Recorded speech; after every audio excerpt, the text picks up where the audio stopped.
Last week நிறுத்தின இடத்துலேருந்து இன்றைக்கு ஸ்டார்ட் பண்ணிட்டு போவோம். ஒரு குறிப்பிட்ட எதிர்கால திகதியில், அதாவது ஃபார்வர்ட் கான்ட்ராக்ட். நாங்கள் எங்கட பாசையில் சொல்கிறேன்டா, ஃபார்வர்ட் கான்ட்ராக்டுண்டா நாங்கள் இந்த எதிர்காலத்தில் செய்ய இருக்கிற ஒரு டிரான்சாக்ஷன் அல்லது எதிர்காலத்தில் எங்களுக்கு தேவைப்படுற ஒரு விடயத்துக்கு நாங்கள் இப்போவே அரேஞ்ச்மெண்ட் பண்ணி வைக்கிறோம். உதாரணமாக நான் சொல்வோம், எதிர்காலத்தில் இந்த எங்களோட படி நெல் விளைய போகுது. அப்போ எங்களுக்கு தெரியும் எதிர்காலத்தில் நெல்லுன்ற விளைச்சல் கூடினா குறைஞ்சிட்டு போகலாம். அப்போ இப்போவே என்ன செய்கிறேன்டா, இந்த நெல்லை கொள்வனம் செய்கிற ஆலை உரிமையாளர்கள்ட்ட போய் என்ன செய்கிறேன்டா, ஒரு ஃபார்வர்ட் கான்ட்ராக்ட் செய்கிறேன். அவங்கள்ட்ட போய் சொல்கிற எங்கள் நெல் விளைஞ்சன்னு உங்களுக்கு தாரோம், இன்னும் 2 monthsல நெல் விளையுது தாரோம். அப்போ அதோட ப்ரைஸை இப்போவே என்னான்னு தீர்மானிக்கும். என்ன நடக்கும்டா, ப்ரைஸ் குறைஞ்சிச்சுண்டா நாங்கள் ஏற்கனவே அக்ரி ஆகின ஓனர் அக்ரி ஆகின ப்ரைஸுக்கு கொடுப்போம். அதே போல தான் இந்த வெளிநாட்டு நாணய மாற்று வீதியிலையும் நாங்கள் சொல்லுவோம், இன்னொரு 6 monthsல எங்களுக்கு டாலர் தேவைப்படுது. அப்போ நாங்கள் இப்போ என்ன செய்வோம்டா, அந்த டாலரை நாங்கள் ஹெட்ஜ் பண்ணி வச்சுவோம். நாங்கள் இப்போ பர்ச்சேஸ் பண்ணி வச்சுவோம். பர்ச்சேஸ் பண்ணுறேன்டா ஒன்று எங்களுக்கு பர்ச்சேஸ் பண்ணி வைக்கலாம். டாலர் இன்னும் 6 monthsல தேவைப்படுறேன்டா இப்போ பர்ச்சேஸ் பண்ணி வைக்கலாம். அப்படி இல்லை என்றால் என்ன செய்யலாம்டா, ஒரு ஃபார்வர்ட் கான்ட்ராக்ட் போகலாம். ஃபார்வர்ட் கான்ட்ராக்ட்ண்டா ஒரு வங்கி இன்னொரு வங்கியோட அக்ரி ஆகுது certain future date. Say for example இன்றைக்கு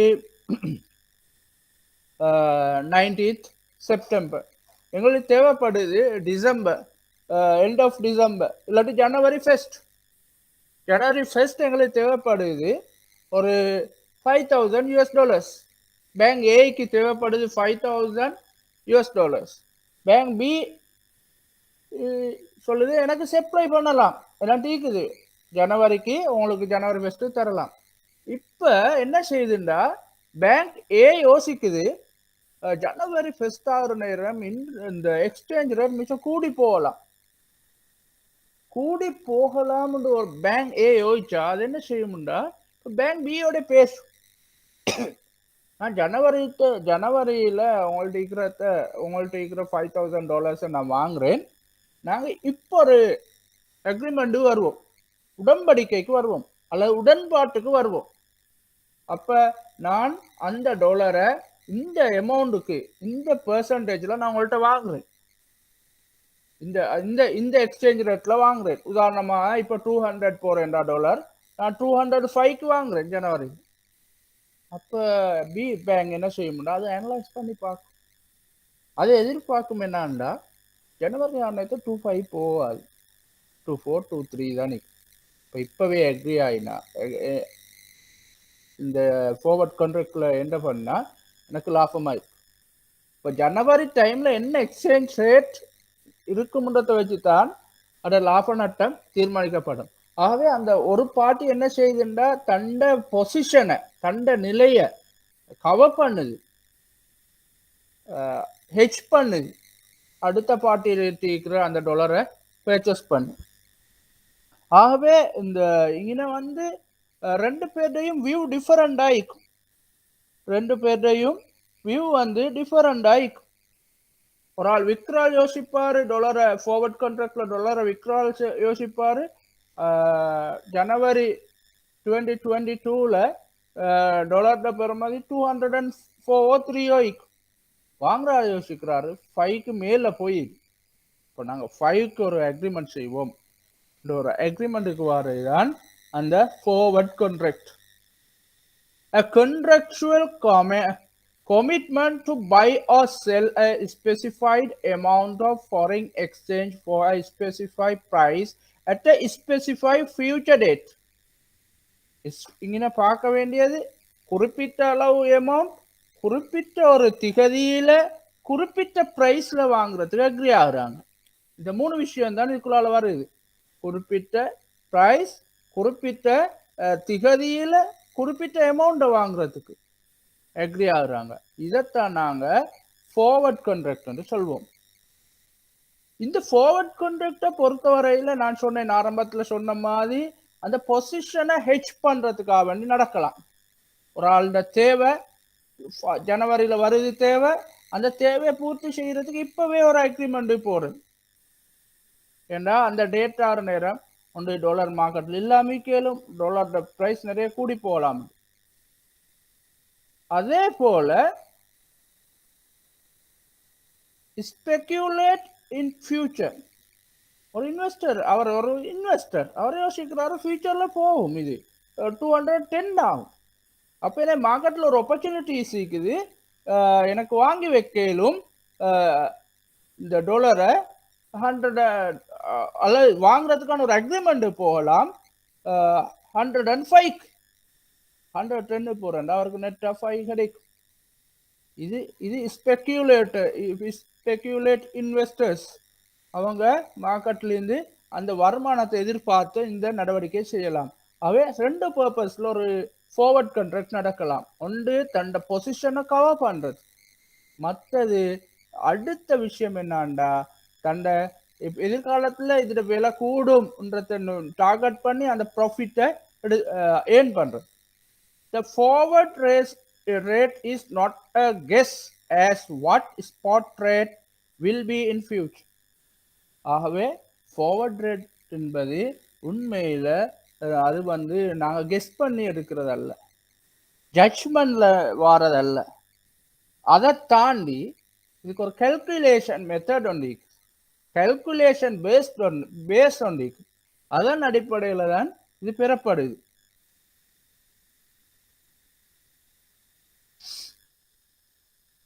கரன்சி ஃபார்வர்டை பொறுத்தவரையில forward rate is depend on, ஒரு ஃபார்வர்ட் ரேட் எதுல தங்கிக்குதுண்டா ஸ்பாட் எக்ஸ்சேஞ்ச் ரேட். ஸ்பாட் நான் பார்த்திக்கிறோம், நாங்கள் இன்றைக்கு பர்ச்சேஸ் பண்ணினா டாலர் செட்டில்மெண்ட் ஸ்பாட்ஸ்ண்டா 2 ட்ரேடிங் டேஸ் ஆஃப்டர் 2 ட்ரேடிங் டேஸ்ன்னு வரும். ஆகவே நாங்கள் T+2 நாங்கள் சொல்வோம். ட்ரேட் டேட் +2 டேஸ்ல தான் நாங்கள் அதை செட்டில் பண்ணுவோம். ஸ்பாட்ஸ்ன்றது தான் சாதாரணமாக ஜெனரலாக மார்க்கெட்டில் நடக்கிற ஒரு டிரான்சாக்ஷன் வேல்யூ டேட். அவை ஸ்பாட் ரேட் இன்றைக்கு மார்க்கெட்டில் என்ன ரேட் இருக்குதுன்றது தான். டாலர் எக்ஸ்சேஞ்ச் ரேட் இன்றைக்கு 200 200, அது ஒரு முக்கிய காரணியாக செயல்படுது. Interest rate on borrowed currency. அடுத்ததுதான் நாங்க என்ன கரன்சியை பரோ பண்ண போறோம், என்ன கரன்சியை நாங்க பரோ பண்ண போறோமோ அதோட இன்ட்ரெஸ்ட் ரேட்டை நாங்க இங்க கன்சிடர் பண்ணுவோம். அதோட இன்ட்ரெஸ்ட் ரேட்டை கன்சிடர் பண்ணுவோம். அதே போல லெண்ட் கரன்சி உள்ளது, நாங்க பை பண்ற கரன்சியோட இன்ட்ரெஸ்ட் ரேட், அடுத்தது செல் பண்ற கரன்சியோட இன்ட்ரெஸ்ட் ரேட். ஆகவே இங்க interest rate on lend currency நாங்க ஃபார்வர்ட் கான்ட்ராக்ட்ல இந்த லெண்ட் பண்ற அல்லது நாங்க செல் பண்ற அந்த கரன்சியின் இன்ட்ரெஸ்ட் ரேட் என்ன, இப்ப இன்ட்ரெஸ்ட் ரேட் என்ன, இந்த இன்ட்ரெஸ்ட் ரேட் ரெண்டையும் வச்சுதான் இது ஃபார்வர்ட் பிரைஸ் என்னவா இருக்கும் என்பது கால்குலேட் பண்ணப்படும். இன்னொரு உதாரணம் தந்திக்கிறேன் என்னன்னா, the future value of the contract counter currency divided by the future value of the base currency. இது எப்படி calculate பண்றோம்டா, forward rate calculation future value of counter currency, deliver currency and future value of base currency.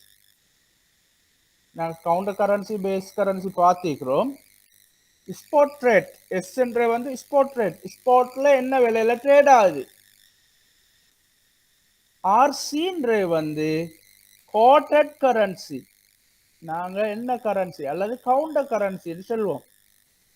ஆர்பின்ற அதோட interest rate, ஆர்பின்ற interest rate of base currency.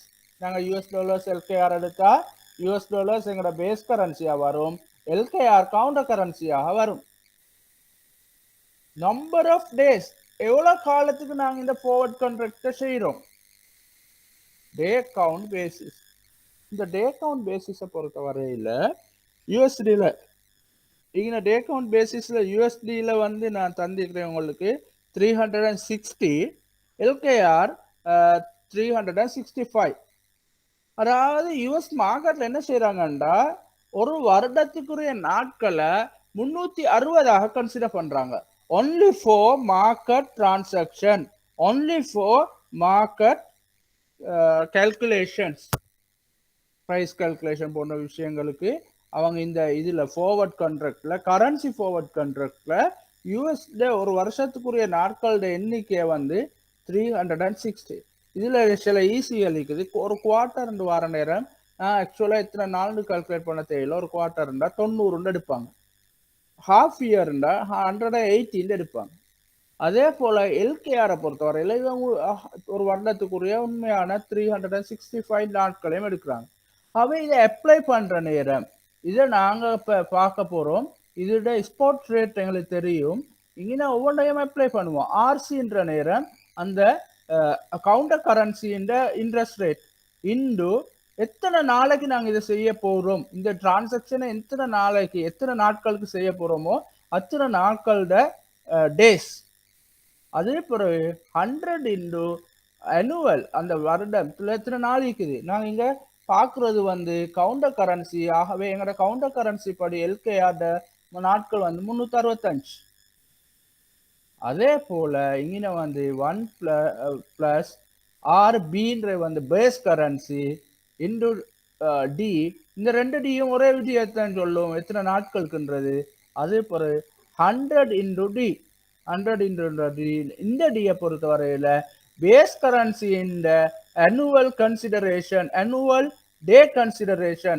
இங்க வந்து இப்ப இயருக்கு வந்து days ஆக கன்சிடர் பண்ணப்படுது 360. ஆகவே இன 360 அப்ளை பண்ணுவோம். இங்க வந்து 365 அப்ளை பண்ணுவோம். அதே நேரம் இந்த இடத்துல டியை பொறுத்த வரையில இந்த டி ரெண்டும் ஒரே அமௌண்ட். எவ்வளவு பீரியட், நாங்க 30 டேஸா 1 மந்த்தான்ற அந்த பீரியட்டை தான் நாங்க கன்சிடர் பண்ணுவோம். ஆகவே இங்க நாங்க பார்த்தோம்னா எங்களுக்கு ஒரு உதாரணம் ஒன்று தரப்பட்டிருக்குது. What is the 1 month forward FX rate for USD LKR given the following market rates. இந்த தரப்பட்டிருக்கிற இந்த தகவல்களை வச்சு நான் பார்க்குற நேரம் எல்கேஆர் யூஎஸ்டி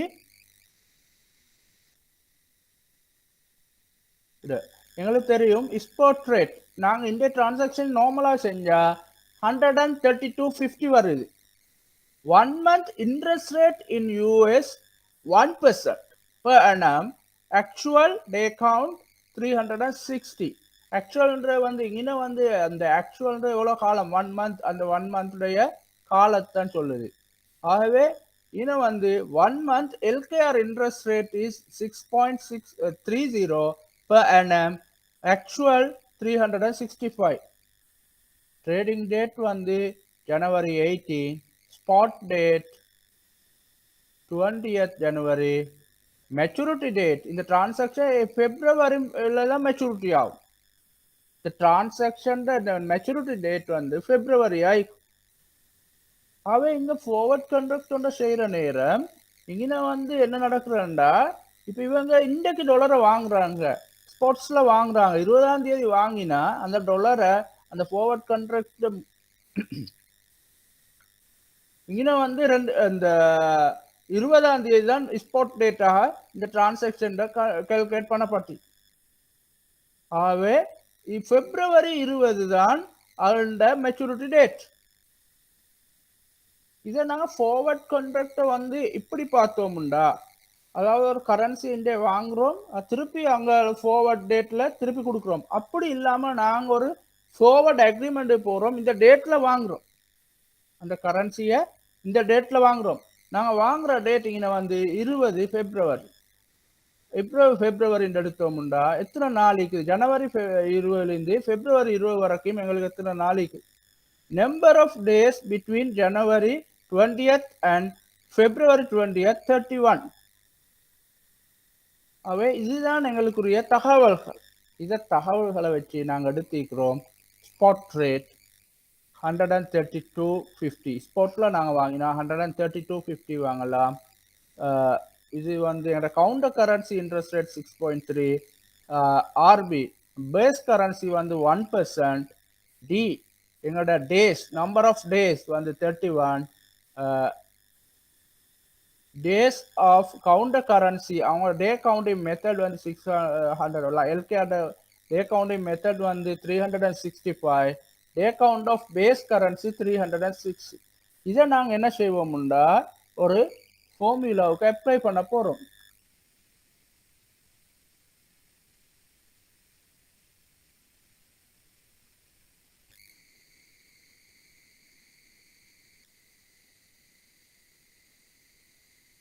இப்போ ஃபார்முலா வந்து எங்களுக்கு இங்க தான் தரப்பட்டுச்சு. அந்த ஃபார்முலா இதுதான் ஃபார்முலா.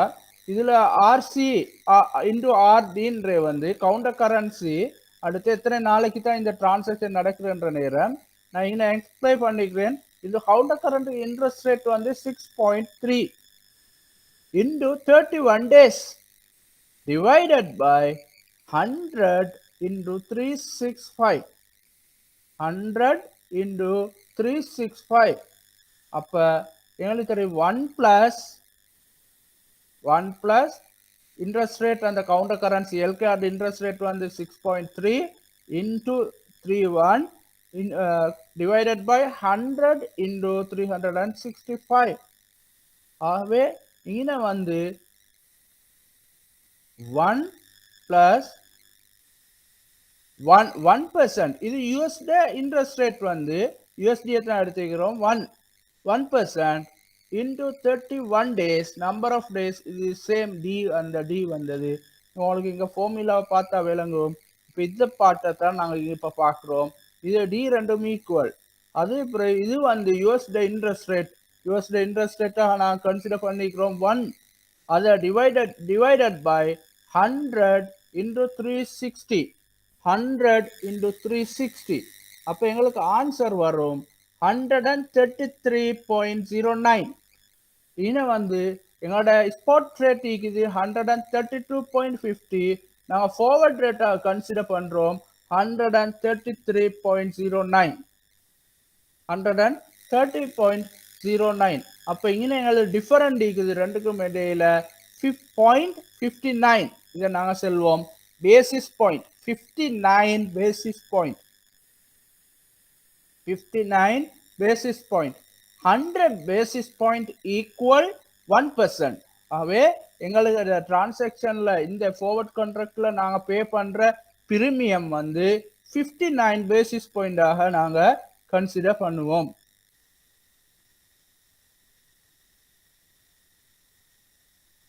கீழே இன்னொரு உதாரணம் தந்திக்குது, நீங்க செஞ்சு பார்க்கலாம்.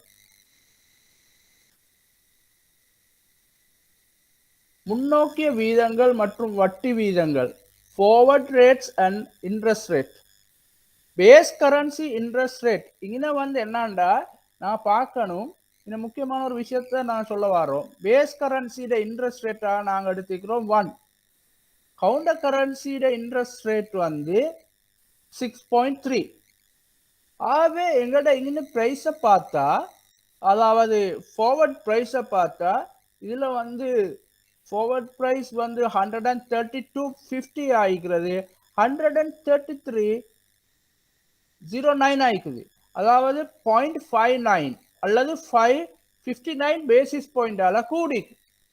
ஆகவே எப்பயுமே அதாவது ஒரு கவுண்டர் கரன்சியின் இன்ட்ரெஸ்ட் ரேட் கூடுதலாகவும் பேஸ் கரன்சியின் இன்ட்ரெஸ்ட் ரேட் குறைவாகவும் காணப்பட்டா அங்க ஒரு பிரீமியம் ஒன்று பே பண்ணணும். எக்ஸ்ட்ராவாக இந்த கான்ட்ராக்ட்ல இன்வால்வ் ஆகிறாள், அதாவது ஃபார்வர்ட் கான்ட்ராக்ட்ல இன்வால்வ் ஆகிறாள், ஒரு பிரீமியம் ஒன்று பே பண்ணணும். அதை நான் சொல்வோம் ஃபார்வர்ட் பிரீமியம். அதே போல நான் சொல்லுவோம் இப்ப இது வேறொரு விதத்துல நடந்துச்சு. அதாவது இங்க வந்து ஸ்ரீலங்காவோட இன்ட்ரெஸ்ட் ரேட் நாங்க நீங்க சில நேரம் நடைமுறையில் இல்லாம இருக்கலாம். ஒரு உதாரணமா எடுப்போம். அப்படி இல்லாட்டி நாங்க ஈரோ யூஎஸ்டி எடுப்போம் அல்லது ஜேபிஒய் யூஎஸ்டி எடுப்போம். ரைட். இப்ப ஜப்பானீஸ் மார்க்கெட்ல இன்ட்ரெஸ்ட் ரேட் வந்து 0.05%. 0.05%. ஆக குறவு. உண்மையில ஜப்பான்ல சில டைம்ல ஜீரோ இன்ட்ரெஸ்ட் ரேட் வரும், மைனஸ் இன்ட்ரெஸ்ட் ரேட் வரும். அவை இவங்க இன்ட்ரெஸ்ட் ரேட் வந்து 0.05. US interest rate 1%. அப்ப என்ன நடக்கும்டா, இப்ப இது வந்து நாங்க எடுப்போம் யுஎஸ்டி ஏன் எக்ஸ்சேஞ்ச் ரேட்டுண்டா, எக்ஸ்போர்ட் ரேட்டுண்டா, இது வந்து மாறும். இங்க வந்து இதை விட குறைவான ஒரு பிரைஸ் தான் காட்டும். கால்குலேட் பண்ணி பார்த்தோம்டா, இந்த இந்த இடத்துல இன்ட்ரெஸ்ட் ரேட் மாறுற நேரம் ஃபார்வர்ட் பிரைஸ் வந்து குறைவான ஒரு பிரைஸை தான் காட்டும். இந்த இடத்துல இன்ட்ரெஸ்ட் ரேட், இந்த இடத்துல பேஸ் கரன்சியோட இன்ட்ரெஸ்ட் ரேட்டை விட குறைவாகிக்கிற நேரம் அது வந்து எப்பயுமே இது இந்த விலை இதை விட குறைவாய்க்கும். ஃபார்வர்ட் பிரைஸ் வந்து ஸ்பாட் பிரைஸை விட குறைவாய்க்கும். ஃபார்வர்ட் பிரைஸ் ஸ்பாட் பிரைஸை விட குறைவாயிருந்தா நாங்கள் அதை சொல்வோம் டிஸ்கவுண்டட் பிரைஸ். அந்த பிரைஸ் வந்து டிஸ்கவுண்ட் பண்ணப்பட்டிருக்கு. ஆகவே இந்த இன்ட்ரெஸ்ட் ரேட் ஒரு இன்ஃப்ளூவன்ஸ் ஒன்று இருக்குது இந்த ஃபார்வர்ட் ரேட் கால்குலேஷன்ல. அதான் சொல்றோம், base currency interest rate is lower than quoted currency interest rate, forward rate is higher than spot rate. Base currency interest rate is lower than quoted currency. Quoted currency base கரன்சின்ற இது, quoted கரன்சின்ற இது, இந்த part அதில் நாங்கள் calculate பண்றோம். இந்த interest rate இதை விட குறைவாக இருந்தால்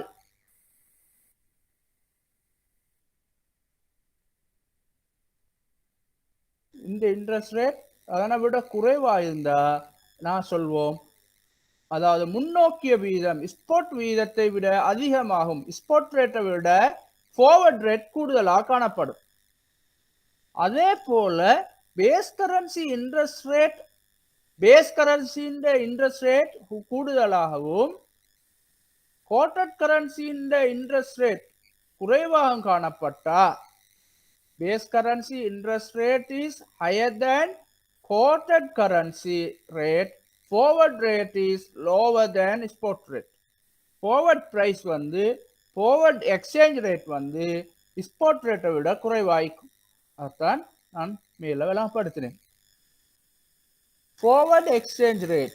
Forward exchange rate can be higher or lower than applicable spot rate. உண்மையில நடைமுறையில் இருக்கிற அந்த ஸ்பாட் ரேட்டை விட ஃபார்வர்ட் ரேட் வந்து கூடுதலாகவோ அல்லது குறைவாகவும், ஆனால் டிபெண்ட் ஆகும் ரெண்டு நாட்டுண்டையும் வட்டி வீதத்துல. The difference between forward rate and spot rate is called swap rate, swap points. இதை நாங்கள் சொல்வோம் swap rate அல்லது swap points. Swap points equal forward rate minus spot rate. UR 6 month USD 6 month இதுல வந்து forward rate எங்களுக்கு UR USD தரப்பட்டிருக்கு 1.376 minus spot rate 1.4045. ஆகவே இங்க basis point வந்து எங்களுக்கு மைனஸ் 0.0069 வரும். இது swap points நான் சொல்றேன், 69 swap points சொல்லுவோம். If the quoted currency interest rate is lower, swap discount forward rate is lower.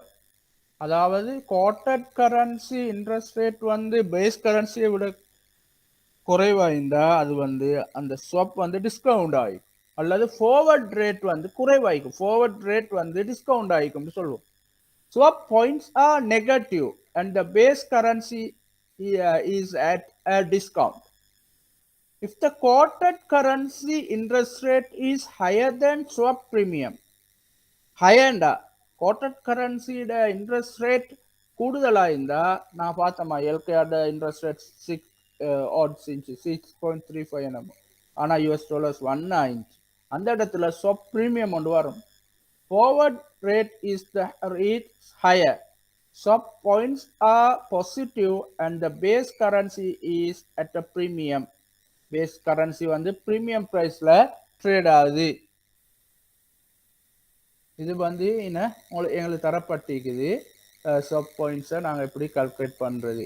இங்கே வந்து ஸ்பாட் வந்து USD CHF இது வந்து 140 1.0420 அதோட பிட் ஆஃபர்ஸ் தந்திக்கு 30. அதே போல் 3 month ஸ்வாப் ரேட் வந்து 30.40.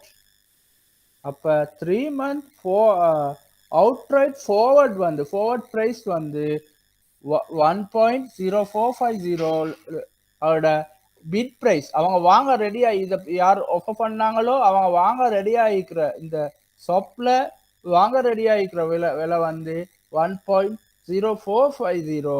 அதே நேரம் அவங்க விற்க ரெடியா இருக்கிற விலை வந்து 1.0470. அதே இது வந்து பிரீமியம். ஏண்டா இங்க வந்து பிரீமியம் ஒன்று தான் காணப்படுது. இங்கே வந்து 20 30 நான் சொன்ன பெரும்பாலும் லாஸ்ட் 2 டிஜிட்டை தான் கோட் பண்ணுவாங்க. இது 20. இதுக்கு முன்னால இந்த 3 டிஜிட்டும் வரணும். 1.0430. அதே போல இங்கே வந்து 30 தந்திக்குது. இது வந்து 1.0430. இங்கே வாரணத்துக்கு அது 1.0440. ஆகவே இதனூடாக நாங்கள் சப் பாயிண்ட்ஸை கால்குலேட் பண்ணிக்கிறோம். இதை கூட்டினா இதுதான் சப் பாயிண்ட்ஸ். இதை கூட்டினா சாரி இது வந்து இந்த 1.0402 வந்து exchange rate, spot exchange rate. 1.0420 1.0430 bit and offer exchange rate. அதே நேரம் இது சப் பாயிண்ட்ஸ். சப் பாயிண்ட்ஸ் வந்து 30 பாயிண்ட்ஸும் 40 பாயிண்ட்ஸும் ஆட் பண்ணுறாங்க. அப்போ இங்கே வந்து ஃபார்வர்ட் ரேட் 1.0450 ஆஃபர் ரேட் அவங்களோட sorry bidding rate offer rate வந்து 1.0470. அதே போல் டிஸ்கவுண்ட் ஆகினா யூஎஸ்டி என்ன தந்திக்குது 9230 9240 தான் அந்த அதோட ஸ்பாட் ரேட்.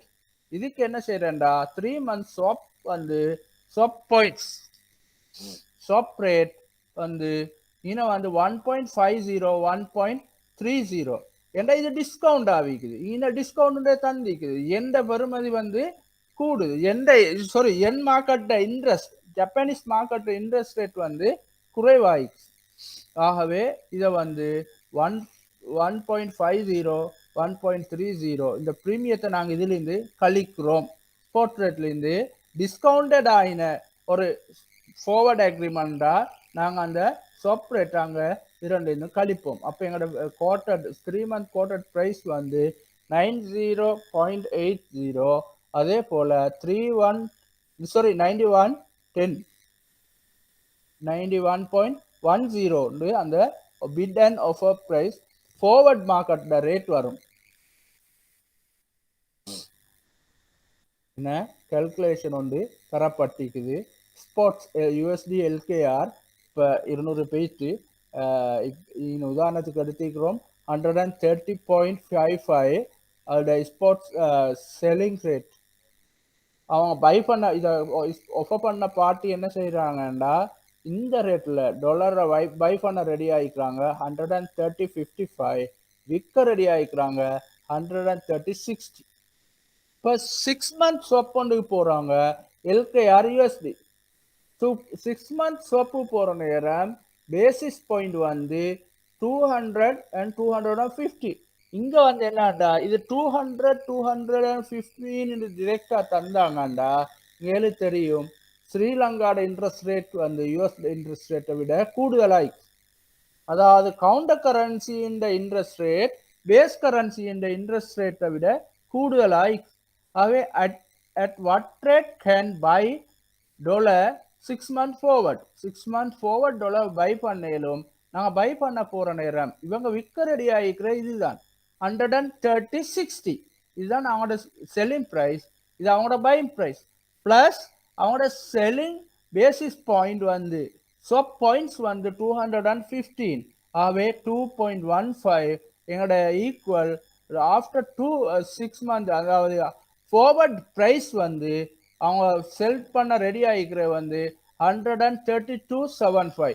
நாங்க வாங்குறேன்டா விரும்பினா நாங்க வாங்கலாம் 132.75. அவங்க விற்க ரெடி ஆயிக்கிறாங்க 132.75.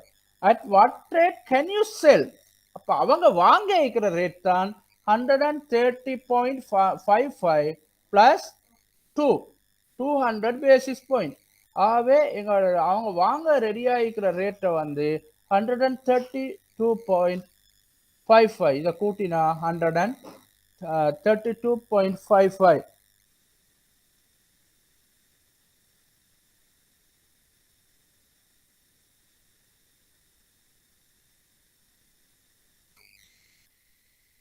இது வேறு வேறு உதாரணங்கள் தந்திக்குது கேல்குலேஷனுக்கு. உங்களுக்கு இதுபோல் பார்த்து செய்யலாம். At what rate can you buy 6 month euros. அதே போல் இங்கே நீங்கள் பார்க்கணும் எது பேஸ் கரன்சி எது கவுண்டர் கரன்சி. நாங்கள் இதில் பார்த்தோம். இங்கே பாருங்கள், இதில் பார்த்தா யூஎஸ்டி எல்கேஆர். யூஎஸ்டி தான் பேஸ் கரன்சி, எல்கேஆர் இங்கே கவுண்டர் கரன்சி. இந்த எக்ஸாம்பிளை பொறுத்த வரையில் your base currency, USD counter currency. At what rate can you buy 6 month euro? உங்களுக்கு நீங்க யூரோ எந்த 6 month யூரோ எந்த ரேட்டு வாங்கலாம். அப்ப அவங்க யூரோ யூஎஸ்டி அவங்க யூரோ வாங்குறது ரெடி, இது அவங்க விற்கிறதுக்கு ரெடி. இது ஆகவே நாங்க வாங்கலாம் 1.3330 1.333 பிளஸ் 50 பேசிஸ் பாயிண்ட். அப்ப 1.33 இந்த லாஸ்ட் 3 கூட்டினா 80 ஆகும். 3380 மாறும். அதே போலதான் நாங்கள் இதை ஒவ்வொன்றையும் பார்க்கலாம். பார்த்தா உங்களுக்கு விளங்கும். எப்பயுமே factors influencing foreign exchange rate. Foreign exchange ரேட்ல செல்வாக்கு செலுத்துகின்ற காரணிகள் அல்லது ஃபாரின் எக்ஸ்சேஞ்ச் ரேட்டை தீர்மானிக்கிறதுக்கு முக்கியமான செல்வாக்கு செலுத்துகிற காரணிகளாக காணப்படுது ரிலேட்டிவ் இன்ஃப்ளேஷன் ரேட். ரெண்டு நாட்டுக்கும் இடையில் உள்ள கம்பேர் பண்ற நேரமிக்கிற அந்த இன்ஃப்ளேஷன் ரேட், இன்கம் லெவல். உதாரணமாக சில நாட்டு இன்கம் கூடிய நாடுகளுக்கு அவங்களுக்கான டிமாண்ட் குறைவாயிருக்கு. அவங்களோட கரன்சிக்கு அவங்க மற்ற நாட்டோட கரன்சி டிமாண்ட் பண்ற குறைவாயிருக்கு. உதாரணமாக நாங்கள் டாலருக்கு டிமாண்ட் பண்ற மாதிரி ருப்பிக்கு டிமாண்ட் பண்ண மாட்டாங்க. ஆகவே எங்களோட இன்கம் லெவல், எங்களோட நீட், நாங்கள் எங்களுடைய ஃபாரின் எக்ஸ்சேஞ்ச் மார்க்கெட்ல எதுக்கு டிமாண்ட் பண்ண ரெடி ஆகிக்கிறோம். ரிலேட்டிவ் குவாலிட்டி, அந்த கரன்சியோட குவாலிட்டி முக்கியமானதாயிருக்கு. யூஎஸ் டாலர்ஸ் ஒரு ஒன் கரன்சி, அது நிறைய ட்ரேட் ஆகும் உலகத்தில். நான் அண்மையில் கேள்விப்பட்டேன், கிட்டத்தட்ட 85% மட்டும் யூஎஸ் டாலர்ஸ் தான் வந்து ட்ரேட் ஆகிற கரன்சியாக இருக்குது. ரிலேட்டிவ் இன்ட்ரெஸ்ட் ரேட், அந்த ரெண்டு நாட்டுக்கும் இடையில் உள்ள இன்ட்ரெஸ்ட் ரேட். அடுத்தது இன்டர்நேஷனல் ட்ரேட். நாங்கள் சர்வதேச வியாபாரத்தில் ஒரு நாடு எவ்வளோ தூரம் இன்வால்வ் ஆகுது, எவ்வளோ தூரம் நாட்டுக்குள்ள டாலர் வருது, எவ்வளோ தூரம் போகுது. அதாவது எங்களோட டிமாண்ட் அண்ட் சப்ளை எப்படி காணப்படுது. எங்களோட டிமாண்ட், நாங்கள் இன்டர்நேஷனல் பிஸ்னஸ் போகிற நேரம் எங்களுக்கு டாலர் நிறைய தேவைப்படும் இம்போர்ட்ஸ். அதே போல் எக்ஸ்போர்ட் ஊடாக வரும். இதுவும் எக்ஸ்சேஞ்ச் ரேட்டை தீர்மானிக்கிற முக்கியமான ஃபேக்டராக காணப்படுது. அடுத்தது கேபிட்டல் மூவ்மெண்ட்ஸ். கேபிட்டல் மூவ்மெண்ட்ஸ்னா ஃபாரின்லிருந்து உள்நாட்டை நோக்கி வர முதலீடுகள். உள்நாட்டை நோக்கி வர முதலீடுகள் நாங்கள் சொல்ற நேரம் டிரெக்ட் இன்வெஸ்ட்மெண்ட் வரலாம். டிரெக்டா அவங்க ஃபேக்டரிஸ் அல்லது வேற வேற ப்ராஜெக்ட்ல இன்வெஸ்ட் பண்ணலாம். இப்போ ஃபோர்ட் சிட்டி போன்ற ப்ராஜெக்ட், அதே போல வேற வேற ப்ராஜெக்ட்களில் இன்வெஸ்ட் பண்ணலாம். வேற கம்பெனிகளை இங்கே எஸ்டாப்ளிஷ் பண்ணலாம். கார்மெண்ட் ஃபேக்டரிகளை உருவாக்கலாம். அப்படி பல விஷயங்களை இங்கே செய்யலாம். அதைத்தான் நாங்கள் சொல்வோம் டிரெக்ட் இன்வெஸ்ட்மெண்ட். அதே போல இன்டிரெக்டா ஷேர் மார்க்கெட், பொண்ட் மார்க்கெட் இவைகளுக்கு வரலாம். அது எஃப்டிஐ அல்லாத இன்வெஸ்ட்மெண்ட். அவை கேபிட்டல் மூவ்மெண்ட். இந்த எங்களோட நாட்டுக்கு எவ்வளோ கேபிட்டல் வருது, அதே போல எங்களோட நாட்டிலேருந்து வெளிநாடுகளில் போய் எவ்வளோ முதலீடு செய்யப்படுது. சேஞ்ச் இன் ப்ரைஸ், ப்ரைஸ் எப்படி ஃப்ளக்சுவேட் ஆகுது, சேஞ்ச் ஆகுது. ஸ்பெக்யூலேஷன், ஸ்பெக்யூலேஷன்ற நேரம் நாங்கள் பார்த்தோம். ஸ்பெக்யூலேட்டிவ் அதாவது எதிர்பார்ப்பைய வச்சு பேஸ் பண்ணி ட்ரேட் பண்றது. எதிர்பார்ப்பு எப்படி இருக்குது, strength of the economy, economy growth இருக்குதா, எக்கானமி வந்து வீக் ஆயிக்குதா, அது என்ன பொட்டன்ஷியல் இருக்குது, இது ஒரு முக்கியமான விஷயமா இருக்கும். Stock stock exchange operation, share market operation, political factors, எங்களோட நாட்டில் பொலிட்டிக்கல் ஃபேக்டர்ஸ் எப்படி இருக்குது, பொலிட்டிக்கல் ஸ்ட்ராங் ஆயிக்கிறோமா, பொலிட்டிக்கலி நாங்கள் வீக் ஆயிக்கிறோமா, எங்களோட பொலிட்டிக்கல் பேஸ் எப்படி இருக்குன்றதும் ஒரு முக்கிய காரணியாக காணப்படும். இந்த காரணிகள் அனைத்தும் தான் ஒரு நாட்டின் ஃபாரின் எக்ஸ்சேஞ்சின் தன்மையை தீர்மானிக்கும், போக்க தீர்மானிக்கும். அடுத்தது அதோட நிலையான தன்மையை தீர்மானிக்கும். தளம்பல்ல ஏற்படுற மாற்றம், சில நாடுகள்ல ஃபாரின் எக்ஸ்சேஞ்ச் மாறாமே அந்த அவங்கள்ட்ட எக்ஸஸ் சீக்கும், அவங்களுக்கு பெருசா தேவைப்படாது. சிலத்துல அடிக்கடி தளம்பிக் கொண்டே இருக்கும். அந்த நாடுகளை பொறுத்த வரையில ஃபாரின் கரன்சியின் தேவை கூடுதலாயிக்கும். ஆகவே இதுதான் என்னோட ஃபோரெக்ஸ் மார்க்கெட் சம்பந்தமான விஷயங்கள். இதுல நாங்க முக்கியமான நிறைய விடயங்களை பார்த்தோம். இதுல நீங்க இது எங்களுக்கு நாங்க இந்த பார்த்த ஒரு முக்கியமான ஒரு செக்ஷன். இதை பார்த்துக்கோங்க. ரெண்டா ஃபைனான்சியல் மார்க்கெட்டில் இந்த ஃபாரின் எக்ஸ்சேஞ்ச் மார்க்கெட்ன்றதையும் அதோட இன்ஸ்ட்ருமெண்ட்ஸ்களும் மிக முக்கியமான ஒரு விஷயமாக காணப்படுது. நாங்கள் அடுத்த சப்ஜெக்டுக்கு போவோம்.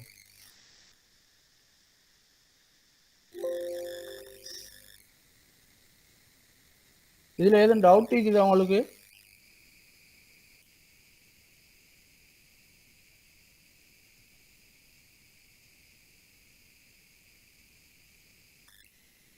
டவுட் இருந்தால் கேட்கல, இல்லைன்னா நாங்கள் டைம் வேல்யூ ஆஃப் மணி என்ற சப்ஜெக்ட் போவோம். டைம் வேல்யூ ஆஃப் மணின்னா என்ன, நாங்கள் என்ன விளங்கி வச்சுக்கிறோம்? What is time value of money? Time value of மணின்றது நாங்கள் தெரிஞ்சு வச்சுக்க வேண்டிய ஒரு முக்கியமான விஷயம். உதாரணமா நான் சொல்லுவோம், எங்களுக்கு ஒரு 1000 rupees இன்றைக்கு கிடைக்கும். அது வந்து இன்றைக்கு கிடைக்கிற அந்த 1000 rupees எங்கள் நாட்டை பொறுத்த வரையில முக்கியமான ஒரு உதாரணம். இந்த நாங்க என்ன பொருட்களை பர்ச்சேஸ் பண்ணலாம்? உதாரணமா எடுத்துக்கொண்டா இப்ப எங்களுக்கு 1 கிலோ பால் வாங்கலாம். இப்ப இதை விலைக்கு அளிக்கிறா இல்லைன்ற வேற விஷயம். பால்மா ஒரு பேக்கெட் ஆங்கர் வாங்கலாம். இப்போ எங்கள்கிட்ட 1000 பர்ச்சேசிங் பவர், நாங்கள் எடுப்போம். பால்மா ஒரு கிலோட விலை வந்து இப்போ வந்து 1000 ரூபா, 1000 ரூபாய். இப்போ அது எங்களுக்கு 1000 ரூபாய் வேர்த்தான ஒரு ஆங்கரை வாங்குறதுக்கான வாய்ப்பை கொடுக்கு. After 1 month now anchor is 1200 for example. உண்மையல்ல, எங்கட 1000 ரூபாயால ஒரு கிலோ 1000 இந்த பால்மா வாங்க இயலாது, ஆங்கர் வாங்க இயலாது. அந்த 1000 ரூபாவுடைய பர்ச்சேசிங் பவர் என்ன நடந்திருக்குது, குறைஞ்சிக்கு.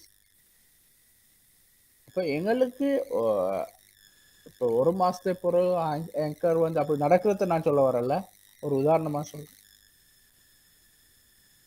அப்படி இல்லாட்டி நல்ல ஒரு உதாரணம், ஒரு 3 months முந்தி லாஃப் கேஸ் விலை கூட்டுறதுக்கு முந்தி எங்களுக்கு 1500 கிடைச்சு.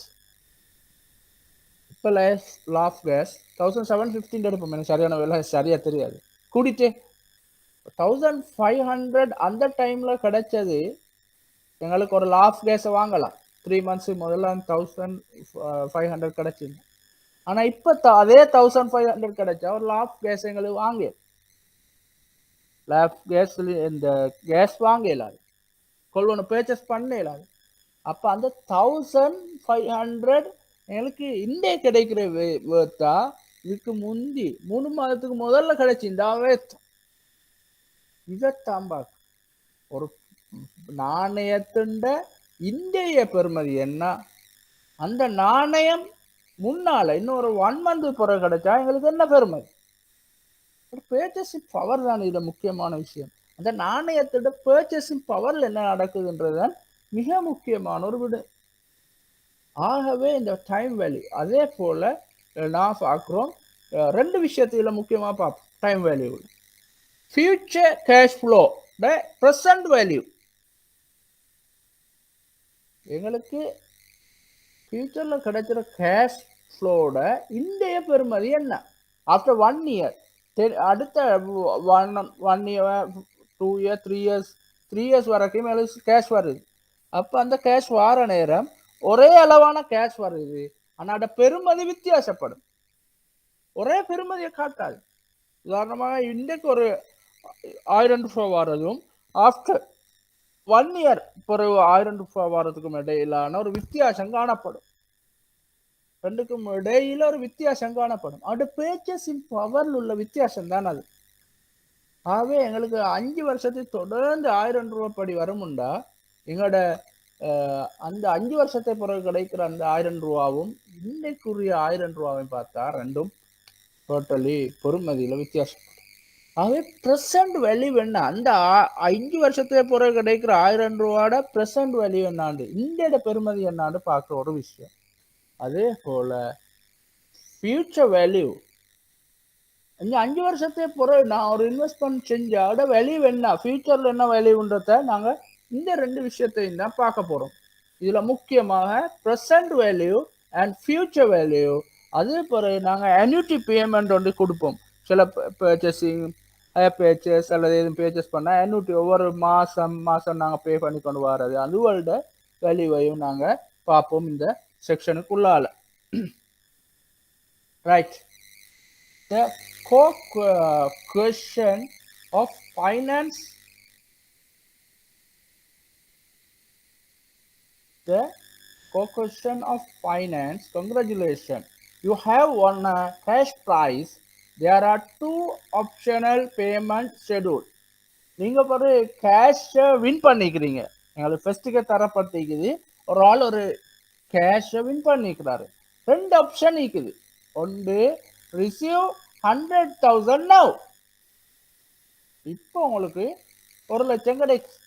ரெண்டாவது option B receive $100,000 in 5 years. இது நாங்கள் டாலர் எடுக்க மாட்டோம், ருப்பீன் எடுப்போம். இது டாலர்ண்டா சில நேரம் குழப்பமாகும். இப்போ அமெரிக்காவில் உள்ள ஒரு ஆளை பொறுத்த வரையில் அவரது நாட்டில் எங்களோட எக்ஸ்சேஞ்ச் ரேட்டும் இன்ஃப்ளூயன்ஸ் பண்ணுறதுனால எக்ஸ்சேஞ்ச் ரேட்டை மறந்துட்டு நாங்கள் பார்த்தோம்டா, நாங்கள் எங்களோட நாட்டில் கரன்சி யூஸ் பண்ணுறோம் $1, எல்லா டிரான்சாக்ஷன் நடக்கும். அப்படி இல்லாட்டி நாங்கள் யூஎஸ்லேயே எடுப்போம். இது யூஎஸ் உதாரணம் உண்டு. யூஎஸ் நாட்டில் ஒரு ஆள் ஹி ஒன் அ ப்ரைஸ், அவருக்கு 2 ஆப்ஷன் கொடுக்கப்பட்டிருக்குது. டாலர் வந்து இப்போ அவருக்கு 1,00,000 எடுக்கலாம், அப்படி இல்லாட்டி ஆஃப்டர் 5 இயர்ஸ் அந்த 1,00,000 எடுக்கலாம். எங்கட நாட்டில் இது டாலரா கிடைக்கும்டா, இதோட சுனாரியோ வேறையா பார்க்கணும். இப்படி அந்த உதாரணம் இதை மாற்றி பார்க்கணும்டா ருப்பீஸ் தான் நான் பார்க்கணும். எங்களோட நாட்டில் இப்போ ருப்பீஸ் 1,00,000 கிடைக்குது, இன்னும் 5 இயர்ஸில் ருப்பீஸ் 1,00,000 கிடைக்கும். ஆகவே இங்கே டாலர்ல அந்த நேரம் இது யூஎஸ் எக்ஸாம்பிள், யூஎஸ் மார்க்கெட்டில் நடக்குது. Which option would you choice? நீங்கள் இதில் எதை ஆப்ஷனை சாய்ஸ் பண்ணுவீங்க? உங்களுக்கு சூஸ் பண்ணுறது 2 ஆப்ஷன் காணப்படுது, இதில் எது சூஸ் பண்ணுறது ஒரு அளவு? எங்களோட நாட்டில் இந்த டாலர்ண்டா இது வேறையா போகும், நீங்கள் எங்களோட நாடுன்னு யோசிக்க வேணாம். அதான் நான் திருப்பி சொல்றேன். யூஎஸ்ல உள்ள ஒரு ஆளுக்கு டாலர் சம்பந்தமாக 2 ஆப்ஷன் இருக்கு. அவர் வின் பண்ண ப்ரைஸ் இப்போ எடுக்கலாம் அல்லது ஆஃப்டர் 5 இயர்ஸ் எடுக்கலாம். ரெண்டுலேயும் ஒரே அளவான 1,00,000 தான் கிடைக்கும். எதை நீங்கள் தீர்மானிக்கிறன்றது time value of money concept. In simple terms, the concept implies that the money today is always better than money tomorrow. இன்னைக்கு கிடைக்கிற அந்த பணம் வந்து நாளை கிடைக்கிறத விட worth. இந்த 1,00,000 ரூபாய் கிடைக்கிறது வந்து நாளைக்கு 1,00,000 ரூபாய் கிடைக்கிறத விட worth. அதுதான் இதில் உள்ள concept. Why time value of money exists? ஏன் டைம் வேல்யூ ஆஃப் மணி காணப்படுது? என்ன விஷயம் அது? The risk and uncertainty future always involve some risk, especially in respect of cash inflow of company as they are highly uncontrollable. அதாவது uncertainty, நிச்சயமற்றதான். இது ஒரு முக்கியமான ஒரு விஷயமாக காணப்படுது. இ- அதாவது இன்றைக்கு சில நேரம் கம்பெனி நல்லா இருக்கும், நாளைய ஆறுனத்துக்கு வீக் ஆயிடும், அல்லது அடுத்த மாசமானது வீக் ஆகும், அடுத்த வருஷத்துல வீக் ஆகும். ஆகவே அந்த அன்சர்டனிட்டி ஆஃப் ஃபியூச்சர், ஃபியூச்சர் சம்பந்தமா காணப்படுகின்ற நம்பிக்கையினம், உறுதியற்ற தன்மை, involves some சில இடர்களுக்குள்ளாது, especially always involve, especially in respect of cash inflow of company as they are highly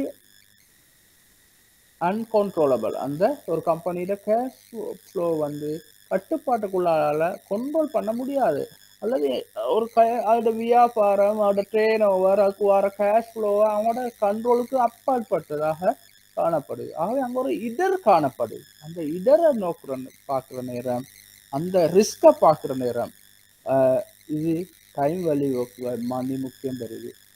Inflation in an inflationary economy, a dollar today has always more purchasing power in compared to a dollar some point in futures. நான் அதைத்தான் ஆரம்பத்தில் விளங்கப்படுத்தினேன்.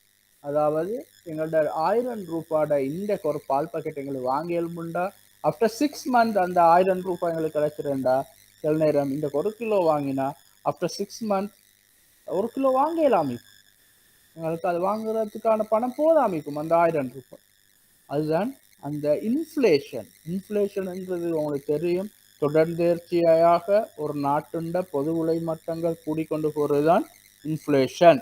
அந்த inflationary economy, inflationary என்வாயர்மெண்ட்ல காணப்படுற நேரம் அங்க purchasing power வந்து முக்கியமான செல்வாக்கு செலுத்தும். கன்சம்ஷன் ப்ரிஃபரன்ஸ், அடுத்தது என்னண்டா, ஆட்களோட விருப்பம், நுகர்வு சார்ந்த விருப்பம். Individuals generally prefer current consumption to a future one. ஆளுக்கு பொதுவா என்ன நடக்குதுன்னா, இந்த இப்போ கரண்ட் கன்சம்ஷன் புது இன்றைய நுகர்வை தான் விரும்புறாங்க, இப்ப நுகர்றதை தான் விரும்புறாங்க, எதிர்காலத்துல நுகர்றதை பத்தி யோசிக்கிறாங்க இல்ல. உதாரணமா உங்களுக்கு தெரியும், ஹையர் பேச்சஸ் அடிப்படையில எல்லாம் இப்ப நாங்க இன்ஸ்டால்மெண்ட் பேசிஸ்ல எல்லாம் நாங்க சாமான பேச்சஸ் பண்றோம். ஏண்டா நாங்க சல்லி சேர்த்து அதை வாங்க போனோம்டா இன்னும் 2-3 years போகும். ஆனா உடனே இப்ப எங்களுக்கு வாங்கினா அதை மாசம் மாசம் கட்டலாம். அப்ப அது என்னத்தை சொல்லுதுன்னா, எங்களோட கன்சம்ஷன் வந்து போஸ்ட்போன் பண்றதை விட நாங்க உடனே செய்யறது தான் விருப்பம். வீட்டுக்கு ஒரு ஃப்ரிட்ஜ் ஆகிக்கலாம், ஒரு டிவி ஆகிக்கலாம், நல்ல சல்லி இல்லாட்டி நாங்கள் கடன் வாங்குறோம், அல்லது இன்ஸ்டால்மெண்ட் அடிப்படையில் வாங்குறோம். ஆகவே நாங்கள் எப்பயுமே ப்ரிஃபர் பண்றோம் இப்ப நுகர்வை தான், ஃபியூச்சர் நுகர்வை விட இப்ப நுகரணும்ன்றதை தான் நாங்கள் யோசிக்கிறோம். இது வேற சைடுகளை ஆக்கிய பண்ணலாம். ஆனா அது வந்து அது ஆகவே எங்களுக்கு அந்த டைம் வேல்யூ ஆஃப் மணி இன்றைக்கு கிடைக்கிற பெருமதி கூட, எங்களோட கன்சம்ஷன் நாங்கள் ப்ரிஃபரன்ஸும் அதில் ஒரு காரணியாக காணப்படுகிறது. Investment opportunities, and investor can profitably use money received today by investing immediately. எங்களுக்கு இன்றைக்கு அந்த சல்லி கிடைச்சா உடனே இன்வெஸ்ட் பண்ணலாம், இன்வெஸ்ட் பண்ணி லாபம் உழைக்கலாம். உதாரணமா எங்களுக்கு 1 லட்சம் கிடைச்சி நான் பேங்க்ல போட்டாலுமே எங்களுக்கு ஒரு இந்த வருமானம் வந்து கொண்டு ஆஃப்டர் 5 years ஆனது பெரிய பெரிய எனக்கு வருமானம் வரும். ஆனா அதே 1 லட்சம் 5 yearsல கிடைக்கிறத விட இன்றைய கிடைக்கிற எங்களுக்கு அல்லது வேற ஒரு ப்ராப்பர்ட்டியை நாங்க வாங்கினோம், ஒரு லேண்டை வாங்கினோம், அப்ப என்ன நடக்கும், அதோட பெருமதி எல்லாம் கூடிக்கொண்டு போகும். இந்த காரணங்கள்னால, நாங்க இப்படியான பல காரணங்கள்னாலதான் இந்த டைம் வேல்யூ ஆஃப் மணின்ற வந்து காணப்படுது. மனிதண்ட இந்த இந்த டைம் வேல்யூ கான்செப்ட் வந்து காணப்படுறது முக்கிய காரணம் என்னன்னா, மனிதன் எதிர்பார்க்கின்ற அந்த அன்சர்டனிட்டி, எதிர்காலத்துல நிகழ்கிறக்கூடிய அன்சர்டனிட்டி, இன்ஃப்ளேஷனரி, அதாவது பணவீக்க சூழ்நிலைகள், கன்சப்ஷன் கன்சம்ஷன் ப்ரிஃபரன்ஸ், அதாவது நாங்க நுகர விரும்புறது, அடுத்தது வந்து இன்வெஸ்ட்மெண்ட் ஆப்பர்ச்சுனிட்டி, இவைகள் தான் முக்கியமான காரணிகளாக காணப்படுது. வேல்யூவேஷன் ஆஃப் வேல்யூவேஷன் கான்செப்ட்ன்றத ஒரு 10 minutes நான் சரியா 12 minutes மட்டும் ஆகுது. இந்த 9 5க்கு ஸ்டார்ட் பண்ணும். அதாவது valuation concept, discounting techniques, present value, and compounding techniques, future value. இங்கே வந்து உங்களுக்கு பார்த்தா விளங்கும். நாங்கள் டிஸ்கவுண்டிங் டெக்னிக்ஸ் ப்ரெசன்ட் வேல்யூவை பார்க்குறதுக்கு நாங்கள் யூஸ் பண்ணுவோம். எதிர்காலத்தில் அந்த கிடைக்கிறதுல இந்த பெருமதியை பார்க்குற நேரம் எதிர்காலத்தின் இந்த பெருமதி குறைஞ்சு கொண்டு தான் போகும். அதுதான் இங்க இது காட்டுது. Discounting techniques present value, compounding techniques future value. Future வேல்யூவில் யூஸ் பண்ணுற டெக்னிக்ஸ் வந்து கம்பவுண்டிங். கம்பவுண்ட் இப்போ ஃபியூச்சரில் எவ்வளோ டோட்டலாக எங்களுக்கு வேல்யூ கிடைக்கும். அந்த ஃபியூச்சர் வேல்யூன்றது வந்து இந்தியோட பெருமதியில் பார்க்குறதல்ல. ஃபியூச்சரில் எவ்வளோ தொகை கிடைக்கும், ஒரு இன்வெஸ்ட்மெண்ட் செஞ்சால் ஃபியூச்சரில் எவ்வளோ கிடைக்கும். ஆனால் இங்கே டிஸ்கவுண்டிங் டெக்னிக்ஸ்ன்ற நேரம் அந்த ஃபியூச்சரில் கிடைக்கிறதுட இந்த பெருமதி அது எப்பயுமே குறைவாய்க்கும், குறைஞ்சு கொண்டு போகும். இந்த பெருமதி குறைஞ்சு கொண்டு போகும். அதுதான் இந்த அரோவினூடாக காட்டுறது இந்த லைன் எடுத்து. அதே போல கம்பவுண்டிங் டெக்னிக்ஸ்ல ஃபியூச்சர் வேல்யூவை பொறுத்த வரையில அது கூடிக்கொண்டு போகும். Future value, the value at some future time of present amount of money. இப்ப இருக்கிற எங்களோட அந்த சல்லி, எங்கள்கிட்ட இருக்கிற பணம் இன்னும் ஃபியூச்சர்ல எவ்வளவு பெருமதியா இருக்கும். நாங்க இப்ப ஒரு 1000 rupees வச்சுக்கிறோம்டா, 1000 rupees நாங்க ஒரு டிபாசிட்ல போட்டோம்டா, ஆஃப்டர் 10 years எவ்வளவு ஆயிக்கும் அது. அது நாங்கள் கம்பவுண்டிங் டெக்னிக்ஸ்ல கம்பவுண்டிங் மெத்தட்ல தான் நாங்கள் பார்ப்போம். Interest earned on the initial principal amount become a part of principal at the end of the compounding period. இந்த கம்பவுண்டிங் பீரியட்ல ஃபியூச்சர் வேல்யூ நாங்கள் பார்க்குற நேரம் என்ன நடக்கும்னா, நாங்கள் இப்போ உதாரணமாக 1000 rupees இன்வெஸ்ட் பண்ணிட்டோம். இந்த இயர்ல ஃபர்ஸ்ட் இயர்ல 1000 rupees இன்வெஸ்ட் பண்ணிட்டோம். நெக்ஸ்ட் இயர் ஆறுனதுக்கு எங்களோட இன்வெஸ்ட்மெண்ட் என்ன நடக்கும்டா, 1000க்கும் 10% 100 rupees ஏர்ன் பண்ணிட்டோம். நெக்ஸ்ட் இயர் எங்களோட பிரின்சிபல் இன்வெஸ்ட்மெண்ட் வந்து 1100 ஆயிடும். அடுத்த இயர் அந்த இயர் முடிகிற நேரம் எங்களுக்கு கிடைக்கிற இன்ட்ரெஸ்ட் வந்து 1100க்கு தான் கிடைக்கும். அப்படி கிடைக்கிற நேரம் 1100க்கு 10% 110 ஆயிக்கும். ஆகவே அதை தொடர்ந்து வர இயர்ல 1100 plus 110 1210 ஆக நாங்கள் எங்களோட இன்வெஸ்ட்மெண்ட் கூடிக்கொண்டு போவோம். இதைத்தான் ஃபியூச்சர் வேல்யூன்ற. ஃபியூச்சர்ல எங்களோட வேல்யூ நாங்கள் இன்வெஸ்ட் பண்ணதுல இந்த வேல்யூ எவ்வளவாக இருக்கும்ன்றதை கால்குலேட் பண்றதுதான் இந்த ஃபியூச்சர் வேல்யூ. இந்த உதாரணத்துல தான் தரப்பட்டிருக்குது. Future value example. Suppose you invest 1000 rupees for 3 years in a saving account that pay 10%. அது 10% pay interest per year. If you let your interest income be reinvest, உங்களோட interest income திரும்ப reinvest பண்ணுமா இருந்தால் your investment will grow as follow. இப்போ நாங்கள் first இயர்ல principal 1000 போட்டோம். அப்போ பிரின்சிபல் 1000 போட்டால் 10% 100 கிடைக்கும். 1100 principal 1100 end of the year ஆகும்.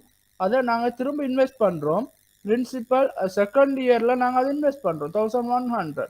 அதுக்கு எங்களுக்கு இன்ட்ரெஸ்ட் கிடைச்சும் 1010. எண்ட் ஆஃப் த இயர் வந்து அது பெருமதி வந்து 1210 ஆயிக்கும். 1210 நாங்கள் இன்வெஸ்ட் பண்ணோம்னா அடுத்த இயருக்கு எங்களுக்கு கிடைக்கும் 121. அப்ப principal at end of third year எங்களோட பிரின்சிபல் அமௌண்ட் ஆயிக்கும் 1331. நாங்கள் ஆரம்பத்தில் இவ்வளோ இன்வெஸ்ட் பண்ணினோம் 1000 rupees. அதே அந்த இன்வெஸ்ட்மெண்ட் எங்களுக்கு ஆஃப்டர் 3 years ஆகிற நேரம் 1331 என்ற பெருமதியை கொண்டு வந்து சேர்க்கும். இது ஃபியூச்சர்ல எங்களோட இன்வெஸ்ட்மெண்ட் எவ்வளவு ஆயிக்கும், இன்வெஸ்ட்மெண்ட் பெருமதி எவ்வளவு ஆயிக்குன்றதை தான் நாங்கள் இந்த இடத்துல கால்குலேட் பண்ணிக்கிறோம். ரைட். இந்த ஃபியூச்சர் இன்ட்ரெஸ்ட் ரேட்டை நாங்கள் கால்குலேட் பண்ணுறதுக்கு நாங்கள் யூஸ் பண்ணுற ஃபார்முலா வந்து future value equal present value deposit today present value நாங்க எவ்வளவு இன்வெஸ்ட் பண்ணிக்கிறோம் present value into 1 plus I 1 plus I என்றது interest rate to the power number of years எத்தனை வருஷத்துக்கு இன்வெஸ்ட் பண்ணிக்கிறோம் to the power n ஆகவே present value formula வந்து equal p present future value formula equal present value into 1 plus I to the power n number of years. ஆகவே எங்களுக்கு இந்த 1000ஐயும் நான் அந்த ஃபார்முலால அப்ளை பண்ணோம்டா எங்களோட ஃபியூச்சர் வேல்யூவை கால்குலேட் பண்றதுக்கு deposit today 1000 plus interest rate வந்து 10%. ஆகவே to the power for 3 years 3 இங்க வந்து எங்களோட ஆன்சர் டைரக்டா வருது 1331. இதே ஆன்சர் தான் நாங்க இந்த கால்குலேஷன்லயும் எடுத்தோம் 1331. அதுக்கே நாங்க ஃபார்முலாவை அப்ளை பண்ணோம்டா அதுவும் அதே இதைத்தான் காட்டுது.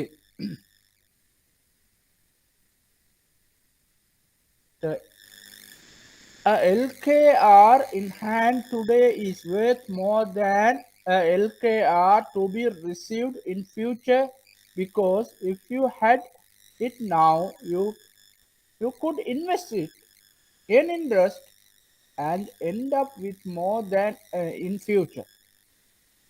The process of going to future value from present value is called compounding. பார்த்துக்கோம் இது. அதாவது நாங்கள் ப்ரெசன்ட் வேல்யூலேருந்து ஃபியூச்சர் வேல்யூவை கால்குலேட் பண்ணுறது நாங்கள் சொல்கிற பேர் தான் வந்து காம்பவுண்டிங். கம்பவுண்டிங் அடிப்படையில் தான் நாங்கள் அதை கால்குலேட் பண்ணுறோம். ப்ரெசன்ட் வேல்யூ எங்கள்கிட்ட 1000 ப்ரெசன்ட் ஆகிக்குது, அது ஆஃப்டர் 3 years எவ்வளோ ஆகிக்குதுன்றத கால்குலேட் பண்ணுறதுக்கு நாங்கள் யூஸ் பண்ணுறது வந்து present value compounding basis, compounding method. அதில் கம்பவுண்டிங்ன்ற நேரம் அதோட இன்ட்ரெஸ்ட்டும் திரும்ப இன்வெஸ்ட் பண்ணப்படுது, அதோட அந்த இன்டரீம் ரிட்டர்ன்ஸ் எல்லாம் இடையில வார வருமானங்கள் எல்லாம் திரும்ப இன்வெஸ்ட் பண்ணப்படுதுன்ற விஷயம் முக்கியமான ஒரு விடயமாக காணப்படுது. ஒரு ஃபியூச்சர் வேல்யூவை பொறுத்த வரையில எங்களை பல வழிகளில் கால்குலேட் பண்ணலாம். பல உதாரணமாக இப்படி எங்களை டிரெக்டா மேனுவலா கால்குலேட் பண்ணலாம். நாங்கள் இன்வெஸ்ட் பண்றோம் 100, ஆஃப்டர் 3 years எவ்வளோ ஒன்று கேட்டிக்குது. எங்களுக்கு ஃபர்ஸ்ட் இயர் 100 கிடைக்கும், அதுக்கு 105 கிடைக்கும், செகண்ட் இயர் ஃபர்ஸ்ட் இயர் முடிய 105 கிடைக்கும், அடுத்த இயர்ல 105 நாங்கள் இன்வெஸ்ட் பண்ணினா 110.25, அது பிறகு தேர்ட் இயர்ல 115 எங்களுக்கு தரப்பட்டிக்குது. $100 5% இன்வெஸ்ட் பண்றோம் ஃபார் 3 years. இப்படி எங்களுக்கு கால்குலேட் பண்ணலாம். இது ஒரு மெத்தட். இது டிரெக்டா போட்டு ஒவ்வொரு இயரா கால்குலேட் பண்ணலாம். ஆனா இதை ப்ராக்டிக்கலா நாங்க ஒரு இன்வெஸ்ட்மெண்ட் வந்து ஒரு 1 or 2 years கால்குலேட் பண்ணலாம். ஆனா நீண்ட காலம் நாங்கள் செய்யற நேரம் இந்த கால்குலேஷன் கஷ்டமாயிருக்கு. பல 25-30 வருடத்துக்கான டிரான்சாக்ஷன் அல்லது பல டிரான்சாக்ஷனல் டிபாசிட்ஸ்களை கால்குலேட் பண்ண நேரம் கஷ்டமாயிருக்கு. அப்ப இதுக்கு வேறொரு ஸ்டெப் தான் அந்த ஃபார்முலா. நாங்கள் பார்த்த ஃபார்முலாவை யூஸ் பண்ணலாம். ஃபார்முலாவை யூஸ் பண்ணா எங்களுக்கு தெரியும் future value equal present value 1 plus I. 1 வந்து 1 பிளஸ் ஐ தான் வந்து 1.05 interest rate 0.5 to the power 3 years. இந்த ஃபார்முலாவுக்கு போட்டோம்னா நாங்கள் டக்குன்னு அந்த ஃபார்முலாவை அப்ளை பண்ணி கால்குலேட் பண்ணலாம். அதே போல financial calculator present value future value calculate பண்ணக்கூடிய கால்குலேட்டர்ஸ் இந்த அந்த கால்குலேட்டர்ஸை யூஸ் பண்ணியும் இதை கால்குலேட் பண்ணலாம்.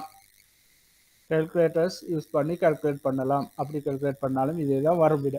அதே போல எக்ஸல் எங்களுக்கு அப்ரோச் பண்ணலாம். எக்ஸல் ஷீட் ஒன்றை யூஸ் பண்ணி எக்ஸல் ஷீட்ல இருக்குது present value formula, future value formula, அந்த ஃபார்முலாவை யூஸ் பண்ணியும் இதை கால்குலேட் பண்ணலாம். அப்படி கால்குலேட் பண்ற நேரம் நாங்க இன்புட் பண்ண வேண்டிய தகவல்கள் தான் நீங்க interest rate, number of years, in between என்ன இந்த அது வரும். அதே பிறகு ப்ரெசன்ட் வேல்யூ, இது மூணையும் பார்த்து தான் இங்கே போட்டு வந்தா இதை எங்களுக்கு கால்குலேட் பண்ணலாம். எக்ஸல் ஷீட்ல நான் கால்குலேட் பண்ற மெத்தட். இப்ப என்னண்டா இங்க வந்து எங்களுக்கு விளங்கும், நாங்க ஒரு இன்வெஸ்ட்மெண்ட்டை வந்து கம்பவுண்டிங். இப்போ உதாரணமாக நாங்க ஒரு டாலரை வந்து நாங்க இன்றைக்கு இன்வெஸ்ட் பண்ணோம்னா அதோட ஃபியூச்சர் வேல்யூ ஆஃப்டர் 10 இயர்ஸ் எவ்வளவு ஆயிக்கும். 0% இன்ட்ரெஸ்ட் ரேட் என்றால் 0% இன்ட்ரெஸ்ட் ரேட் என்றால் அந்த ஆஃப்டர் 10 இயர்ஸும் அது $1 ஆகத்தான் காணப்படும். டாலர் அந்த பெறுமதியில மாற்றம் ஏற்படாது. மாற்றமாக அது வந்து 5% இன்வெஸ்ட் பண்ணப்பட்டதுன்னா கிட்டத்தட்ட $2 வரும். 10 இயர்ஸ் ஆனதுக்கு 2 விட கொஞ்சம் குறைய வரும். அதே இது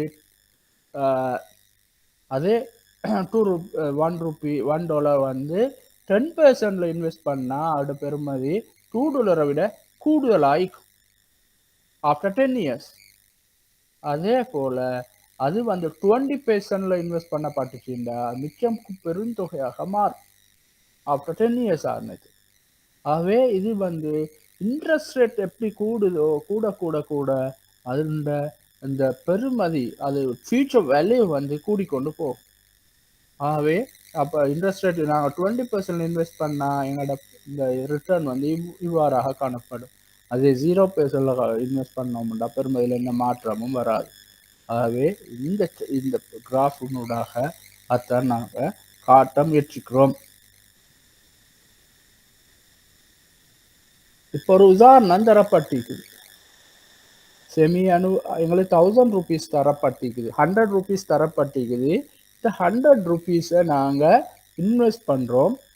If $100 is invested in an account at annual nominal interest rate of 10% for 5 years, 5 வருஷத்துக்கு நாங்கள் இன்வெஸ்ட் பண்ணிக்கிறோம். இன்வெஸ்ட் பண்ணினா இன்வெஸ்ட் பண்ற நேரம் 10%ல இன்வெஸ்ட் பண்ணிக்கிறோம். 10% for 5 years. அப்ப எங்களுக்கு என்ன ஃபியூச்சர் வேல்யூ கிடைக்கும்? எங்களோட ஃபியூச்சர் வேல்யூ எப்படி இருக்கும்? உதாரணமா இந்த இன்ட்ரெஸ்ட் 10% இன்ட்ரெஸ்ட்டும் ஆனுவலி கொடுத்தா என்ன வேல்யூ கிடைக்கும்? அதுதான் இந்த annual. Semi annual every 6 month interest பே பண்றாங்க, அப்ப எவ்வளவு வரும்? அதே போல குவார்டர்லி பே பண்ணினா ஒவ்வொரு காலாண்டுக்கும் இடையில இந்த 10% 4 பிரிச்சு 4 காலாண்டுக்கு இடையில பே பண்ணுவாங்க. அதே போல மந்த்லி பே பண்ணா எவ்வளவு வரும் அண்ட் டெய்லி பே பண்ணா எவ்வளவு வரும்? இதை வந்து நாங்க செய்யலாம். எக்ஸல்ல நான் டிரெக்டா செஞ்சிருக்கிறேன். நான் எக்ஸல் ஃபார்முலா யூஸ் பண்ணல, டிரெக்டாக இதை கால்குலேட் பண்ணிக்கிறேன்.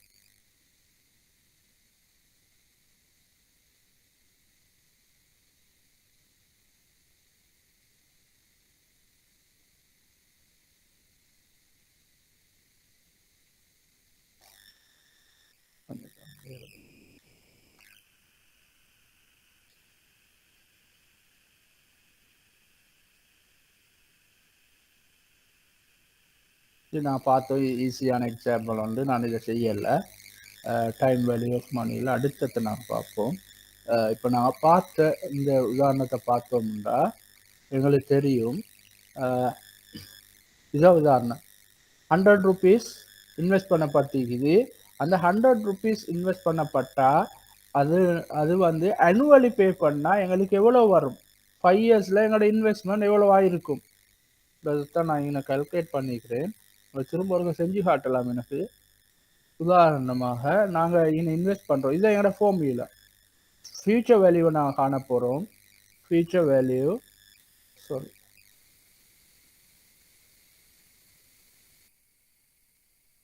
காண போகிறது ஃபியூச்சர் வேல்யூ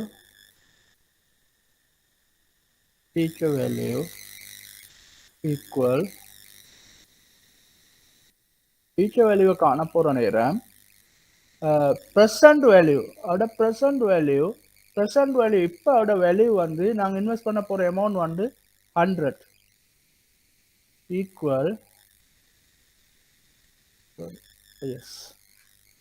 ஈக்குவல் 100 நாங்கள் இன்வெஸ்ட் பண்ண போகிறோம் 100 இன்டு ஃபார்முலா படி 100 இன்டு 1 பிளஸ் ஆர்.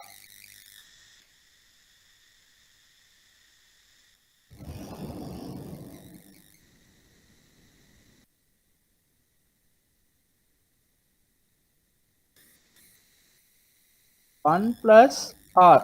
ஒன் எங்களுக்கு தெரியும் 1. ஆர் வந்து இன்ட்ரெஸ்ட் ரேட், எங்களுக்கு தரப்பட்டிருக்கிற இன்ட்ரெஸ்ட் ரேட் வந்து 10%. அப்போ நாங்கள் 10%ன்றத 0.1 எடுப்போம். ஊரால பிரிச்சா 0.1 வரும். Close bracket to the power, பவருக்கு இந்த சைனை போடுவோம் நாங்கள். டு த பவர் என்ன நடக்குதுன்னா 5 இயர்ஸ், நாங்கள் இதை 5 இயர்ஸ்க்கு இன்வெஸ்ட் பண்ணுவோம். 5 இயர்ஸ் 5 பாருங்க, நாங்கள் இனிஷியலாக இன்வெஸ்ட் பண்ணுற $100, எங்களுக்கு வந்து இந்த இது கிடைக்கும் 1 பிளஸ் ஆர், இன்ட்ரெஸ்ட் ரேட் வந்து 10. ஆகவே 1 plus 0.1 into to the power, இந்த பார்ட்டோட பவர் வந்து பவர் 5. இப்போ நான் கால்குலேட் பண்ணோம்டா $161.05. நாங்கள் $100 இப்போ இன்வெஸ்ட் பண்ணால் 10% இன்ட்ரெஸ்டில் எங்களுக்கு ஆஃப்டர் 5 இயர்ஸ் எங்களுக்கு கிடைக்கிற அமௌண்ட் வந்து 161. இதில் கம்பவுண்ட் நல்லா விளங்கு. அப்படி இல்லாட்டி நாங்கள் 5 இயர்ஸுக்கு டிரெக்டாக 100 பார்த்தோம்னா இப்போ இயருக்கு $10 வரும். 100 இன்டு 10% 10 வரும். இப்போ 5 இயர்ஸ்க்கு 50 வரும். ஆனால் உண்மையில 50 எல்லாம் வருது 161.051. இதே இது நாங்கள் என்ன செய்யலாம்டா, இங்கே இன்ட்ரெஸ்ட் ரேட் என்ன செய்கிறாங்கண்டா annually பே பண்ணாமல் எவ்ரி 6 month பே பண்ணுறாங்க. அப்போ நாங்கள் இதோட ப்ரெசன்ட் வேல்யூ எப்படி காணலாம்டா, எங்களுக்கு தெரியும் எங்களோட ப்ரெசன்ட் வேல்யூவில் ஃபியூச்சர் வேல்யூ ஃபார்முலா நாங்கள் ஃபியூச்சர் வேல்யூவை தான் காண்றோம். எங்களுக்கு ப்ரெசன்ட் வேல்யூ 100ன்றது தெரியும்.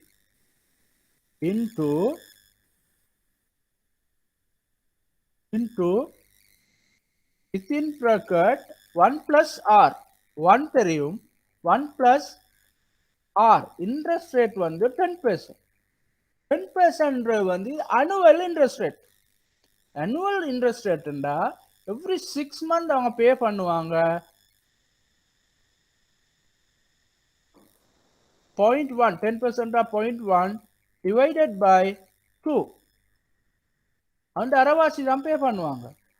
இது டு த பவர், இப்போ வந்து நாங்கள் டு த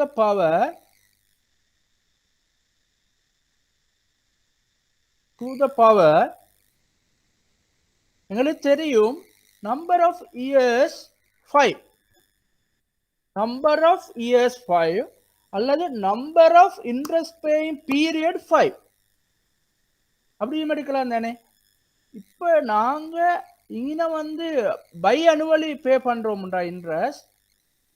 பை அனுவலின்றா ஒரு வருஷத்தை 2 டிப் பே பண்ணுவாங்க. டோட்டலாக 5 பே பண்ணுவாங்க இல்லை, 10 டைம்ஸ். 10 டைம்ஸ் பே பண்ணுவாங்க. 5% படி 10 டைம்ஸ். டிரெக்டா பே பண்றேன்டா என்ன செய்வாங்கண்டா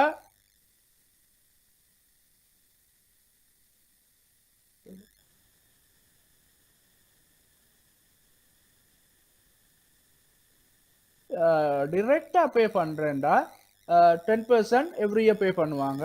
இல்லை இப்போ 10% என்ன செய்யறாங்கண்டா எவ்ரி இயர் பே பண்ணாம 2 உடைச்சு 5% பே பண்றாங்க. அப்ப நம்பர் ஆஃப் பேமெண்ட்ஸ் வந்து 10 ஆகும். இப்போ 5 இயர்ஸுக்கு ஒரு இயருக்கு 2 பேமெண்ட்ஸ்ண்டா, ஒரு இயருக்கு 2 பேமெண்ட்ஸ்ண்டா 5 இயர்ஸ்க்கும் எத்தனை பேமெண்ட்ஸ் வரும்? 10. டிரெக்டா 10ன்னு போடலாம் அல்லது 5 into 10 போடலாம். போட்டா நேரத்தோட எங்களுக்கு வந்துச்சு 161. அனுவலி பே பண்ணினா வருது 161. அதே வந்து பை அனுவலி பே பண்ணினா 162.88 வருது. எங்கள்கிட்ட ரிட்டர்ன் கூடுது. அதே போல எங்களுக்கு செய்யலாம் என்னண்டா, இதை வந்து இந்த குவார்ட்டர்லி வருஷத்துக்கு 4 முறை பே பண்றாங்கண்டா, இங்கே வந்து நாங்கள் எங்களுக்கு 4 அப்ளை பண்ணலாம். 4. அதே போல வருஷம் எவ்ரி மந்த் பே பண்றாங்கடா என்ன நடக்கும்டா ஈக்குவல் உங்களுக்கு தெரியும் பிரசன்ட் வேல்யூ நாங்க இன்வெஸ்ட் பண்ற 1000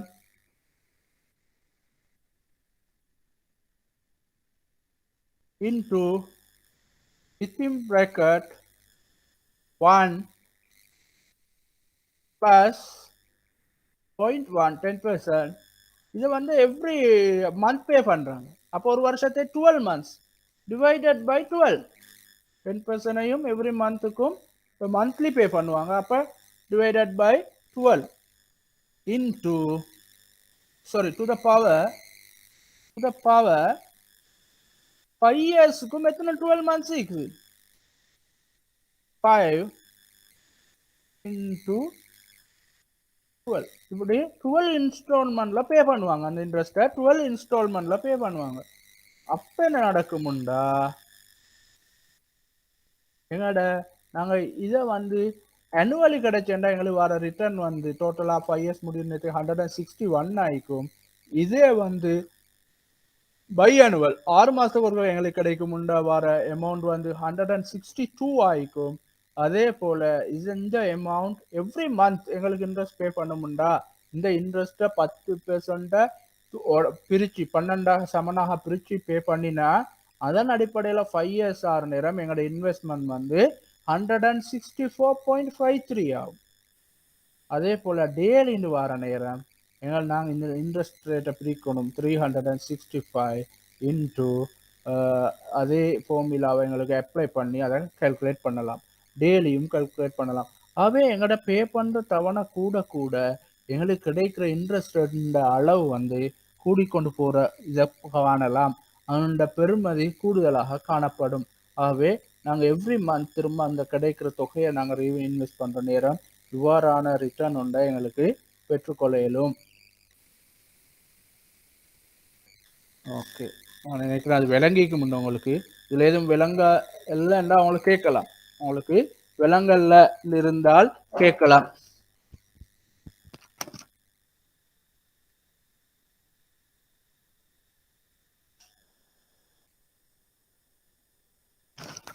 ஓகே நாங்கள் அடுத்த செக்ஷனுக்கு போவோம்.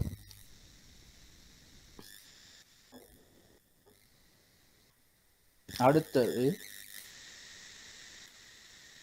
ப்ராக்டிக்கல் கொஸ்டின் தான் தந்திருக்குது.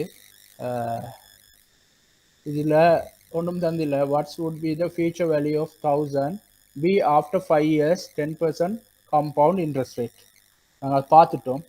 Suppose you currently have 2000 and plan to purchase 3 years certificate of deposit that pay 4% interest coupon annually.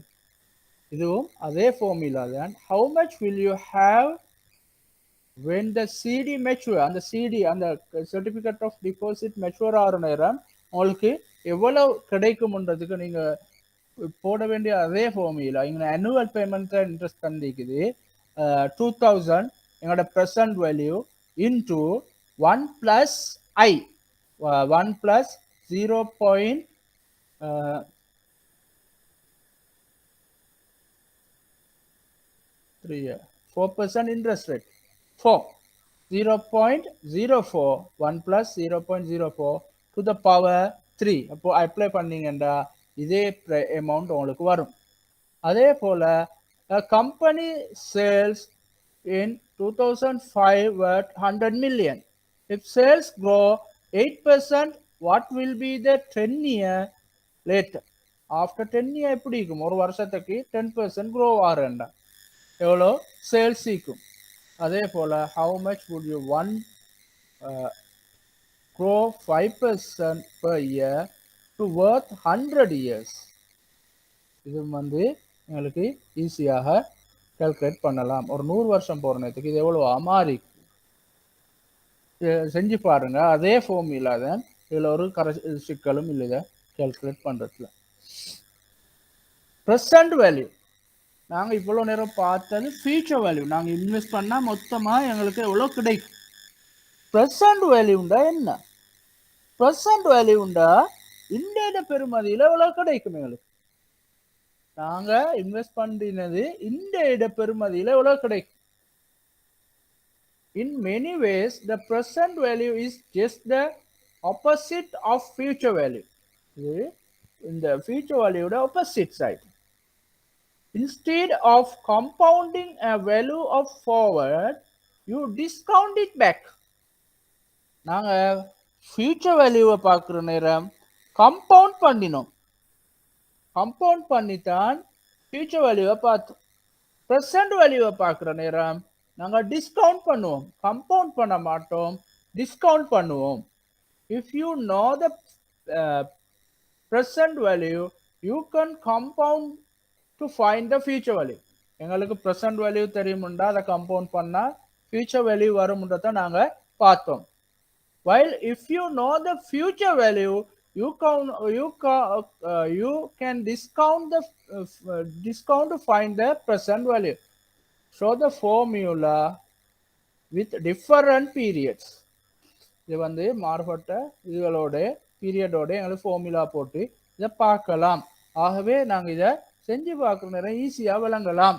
இங்கே நாங்கள் பார்க்குறோம்டா இதையும் நான் அங்கே பார்த்த மாதிரி பல வழிகளில் கால்குலேட் பண்ணலாம். முதலாவது நாங்கள் எங்களுக்கு என்ன செய்யணும்டா இதை டிஸ்கவுண்ட் பண்ணி பார்க்கலும். உதாரணமாக எங்கள்கிட்ட ஈக்குது 3 வருஷம் முடிகிற நேரம் 115 ரூபாய் எங்களோட ஃபியூச்சர் வேல்யூ. 115 ரூபாய் ஃபியூச்சர் வேல்யூ. அதோட இன்ட்ரெஸ்ட் ரேட் வந்து 5%. அதே போல அது நம்பர் ஆஃப் பீரியட் 3 years. நாங்கள் அங்கே செஞ்ச மாதிரியே தான் இங்கே ரிவர்ஸ் வரும். இங்கே எங்களுக்கு தெரியும் ஃபியூச்சர் வேல்யூ வந்து 3 வருஷத்தை போகிற எங்களோட இன்வெஸ்ட்மெண்ட் பெறுமதி வந்து 115 ரூபாய்.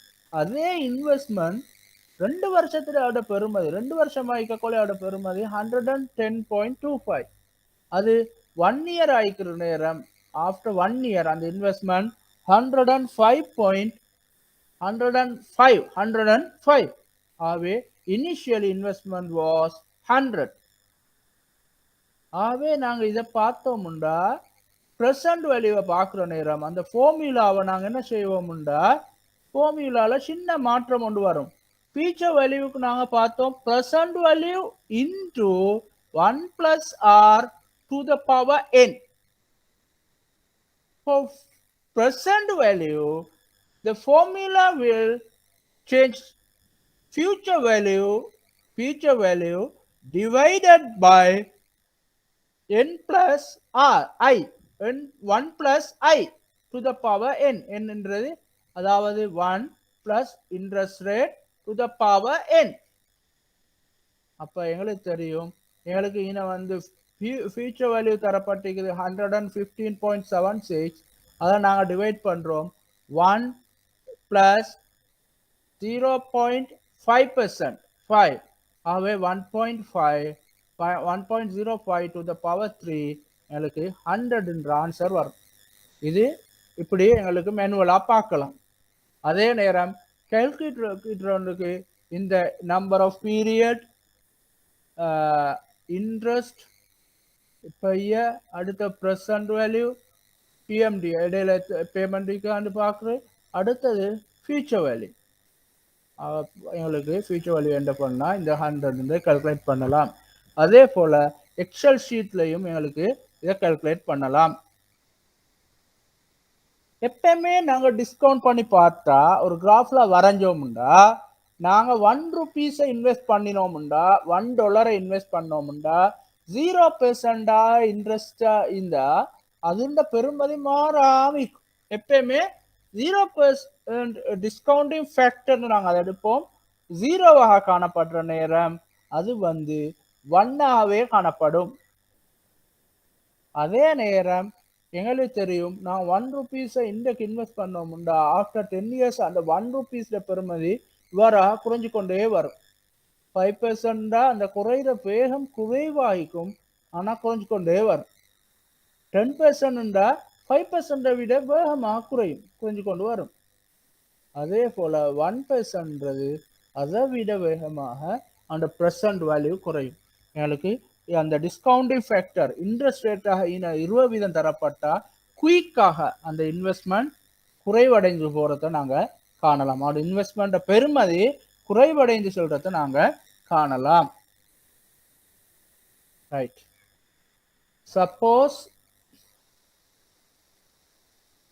US government bond promised to pay 2249.73 3 years from now. If the coin interest rate on 3-year government bond is 4%, how much is the bond worth today? எங்களுக்கு இந்த உதாரணத்தை எங்களுக்கு செஞ்சு பார்க்கலாம். அந்த ஃபார்முலாவே போட்டு என்ன செய்யலாம்டா இந்த உதாரணத்தை எங்களுக்கு செஞ்சு பார்க்கலாம். இதை செஞ்சோம்டா நாங்க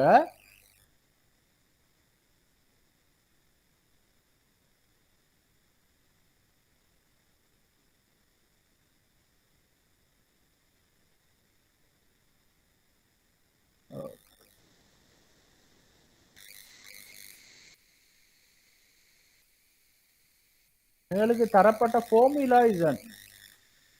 நான் வந்து ஃபியூச்சர் வேல்யூவை காண்ற ஃபார்முலா வந்து ஃபியூச்சர் வேல்யூ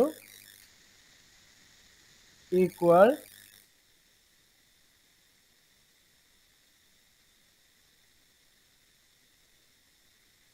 ஃபியூச்சர் வேல்யூவை நாங்கள் காண்ற ஃபார்முலா வந்து எனக்கு தெரியும். Future value equal present value into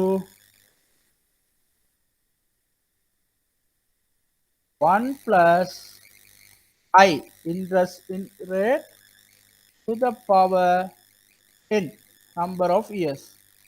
இதுதான் எங்களோட ஃபியூச்சர் வேல்யூ ஃபார்முலா. இப்போ நாங்கள் ப்ரெசன்ட் வேல்யூக்கு இதை மாற்ற போகிறோம். இதை ப்ரெசன்ட் வேல்யூக்கு மாற்றுற நேரம் ஒன்றும் தெரியல. நாங்கள் சும்மா எங்களோட மெக்னாலஜி வச்சு பார்த்தா PV ஈக்குவல் இந்த பாட்டு இந்த ஃபார்முலாவோட இந்த பார்ட் இந்த கீழே வரும். ப்ரெசன்ட் வேல்யூ கீழே வரும்.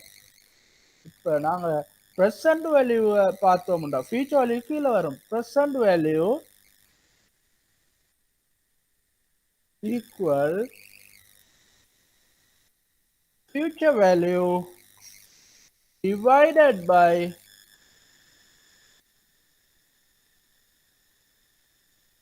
divided by 1 plus I to the power n. n. இதுதான் ஃபார்முலா. இந்த ஃபார்முலா என்ன பாருங்க, நாங்கள் இந்த ஃபார்முலாவை தலையில மாற்றி எழுதிக்கிறோம்.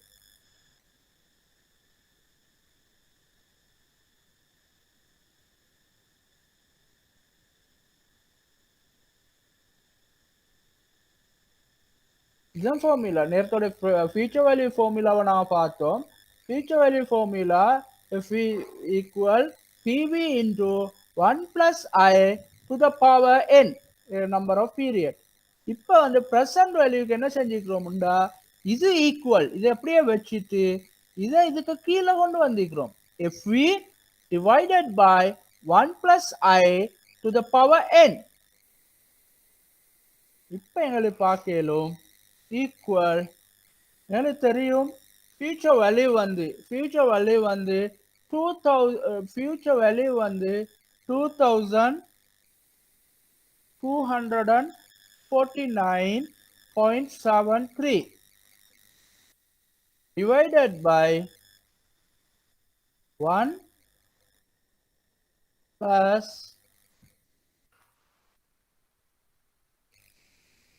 1 plus 3 yearsக்கு நாங்கள் இன்வெஸ்ட் பண்ணுறோம். 3 year கவர்மெண்ட் பாண்ட் 4%. அவ்வளோதான் எங்களுக்கு இன்ஃபர்மேஷன் தேவை.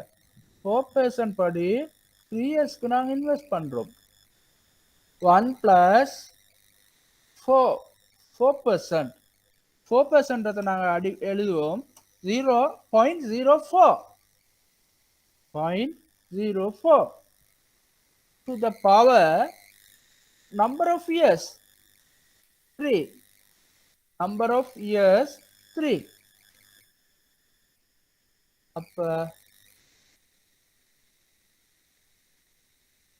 சாரி இங்கே வந்து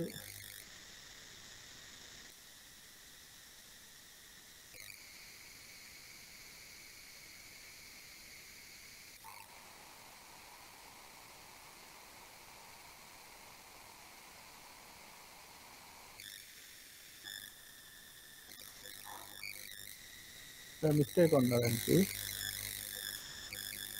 2249 இதுதான் நாங்கள் இன்வெஸ்ட் பண்ணுறேமோ. இப்போ நாங்கள் இன்வெஸ்ட் பண்ணிக்கிறோம் 2000 ப்ரெசன்ட் வேல்யூ எங்களோட இன்வெஸ்ட்மெண்ட். ஃபியூச்சர் நாங்கள் 2000 இப்போ இன்வெஸ்ட் பண்ணா ஆஃப்டர் 3 இயர்ஸ் எங்களுக்கு இவ்வளோ கிடைக்கும். ஆஃப்டர் 3 இயர்ஸ் இவ்வளோ கிடைக்கும் வேணுமுண்டா அதைத்தான் நாங்கள் ப்ரெசன்ட் வேல்யூவில் பார்க்குறோம். ஆஃப்டர் 3 இயர்ஸ் 2249 ஓ 2250 எங்களுக்கு கிடைக்கணுமுண்டா நான் இப்போ இன்வெஸ்ட் பண்ணணும் 2000. நான் இப்போ 2000 இன்வெஸ்ட் பண்ணேன்டா தான் எங்களுக்கு அந்த அமௌண்ட் கிடைக்கும். 2000 நாங்கள் இப்போ இன்வெஸ்ட் பண்ணோம்டா ஆஃப்டர் 3 இயர்ஸ் அது 2250 ஆயிக்கும். அதாவது 2250 அந்த அமௌண்ட்டை இன்வெஸ்ட் எடுக்கணும்டா நான் இப்போ இன்வெஸ்ட் பண்ண வேண்டிய அமௌண்ட் 2000 உங்களுக்கு தரப்பட்ட இன்ட்ரெஸ்ட் ரேட் எல்லாம் வச்சு பார்க்குற நேரம். ஓகே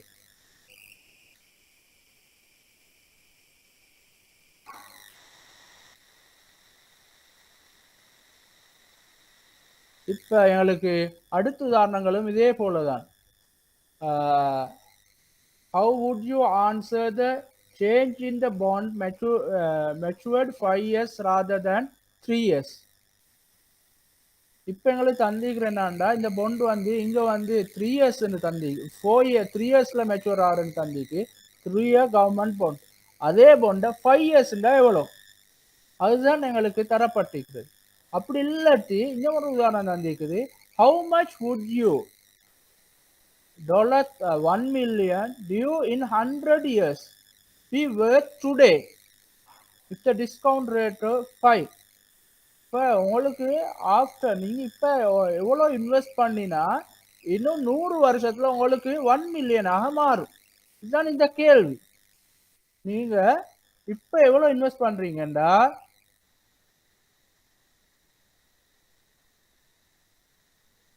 இப்போ நீங்க இன்வெஸ்ட் பண்ற அமௌண்ட் வந்து எவ்வளோன்னு கேட்டிருக்கிறாங்க. உங்களுக்கு 100 இயர்ஸ்ல அது 1 மில்லியனா மாறணும். இதுக்கும் நாங்க போடுற இந்த இது வந்து இதுதான். இதே ஃபார்முலா நான் போட்டோம்டா எங்களுக்கு எவ்வளோன்னு பார்க்கலாம். ரைட் எங்களுக்கு தெரியும் ஃபியூச்சர் வேல்யூ வந்து 1 மில்லியன் ஆயிக்கணும்.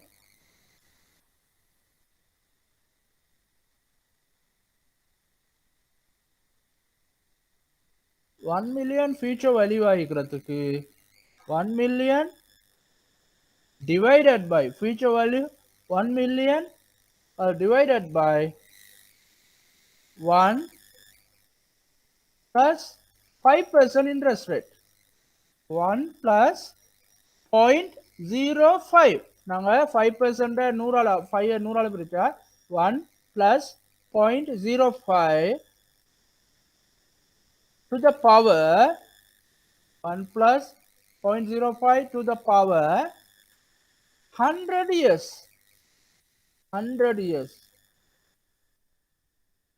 நீங்க 7000 வெறும் 7600 ரூபாவை நீங்க இப்ப இன்வெஸ்ட் பண்ணீங்கன்னா ஆஃப்டர் 100 இயர்ஸ் அவட பெருமதி வந்து 1 மில்லியனாக மாறும். ஆஃப்டர் 100 இயர்ஸ் அவட பெருமதி வந்து 1 மில்லியனாக மாறும். நீங்க இப்ப இன்வெஸ்ட் பண்ண வேண்டிய அமௌண்ட் வந்து 7604 இதுதான் இந்த பிரசன்ட் வேல்யூ. ஃபியூச்சர்ல உங்களுக்கு 1 மில்லியன் கிடைக்கணும்டா ஆஃப்டர் 100 இயர்ஸ் உங்களுக்கு 1 மில்லியன் கிடைக்கணும்டா நீங்க இப்ப எவ்வளவு இன்வெஸ்ட் பண்ணணும். இதே எங்களுக்கு ஒண்ணுமுண்டா பார்க்கலாம். ஆஃப்டர் 100 இயர்ஸ்ன்றத நாங்க பார்ப்போம். ஆஃப்டர் 50 இயர்ஸ்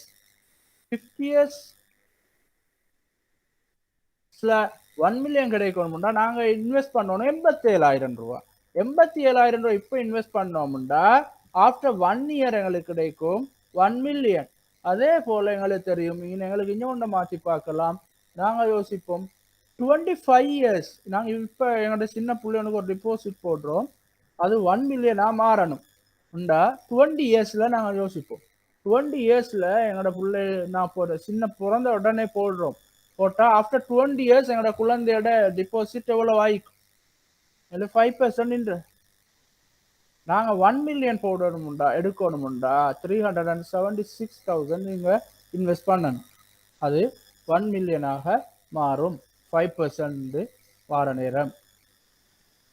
இதுதான் எங்களோட ஃபார்முலா. ஆஃப்டர் 20 இயர்ஸ் உங்களுக்கு அதே நேரம் எங்களுக்கு இன்னொரு வேலை செய்யலாம். இது இன்ட்ரெஸ்ட் ரேட் கூடுதலாக இருந்தா இப்போ நான் 5% இல்லை புள்ளோட அந்த டிபாசிட்கான இன்ட்ரெஸ்ட் ரேட் 10% வச்சு 0.1 சிறுவர் சேமிப்பு. அப்போ நீங்கள் 148,000 இப்போ இன்வெஸ்ட் பண்ணீங்கன்னா ஆஃப்டர் 20 இயர்ஸ் உங்களுக்கு 1 மில்லியன் கிடைக்கும். அதுதான் இங்கே உள்ள விஷயம்.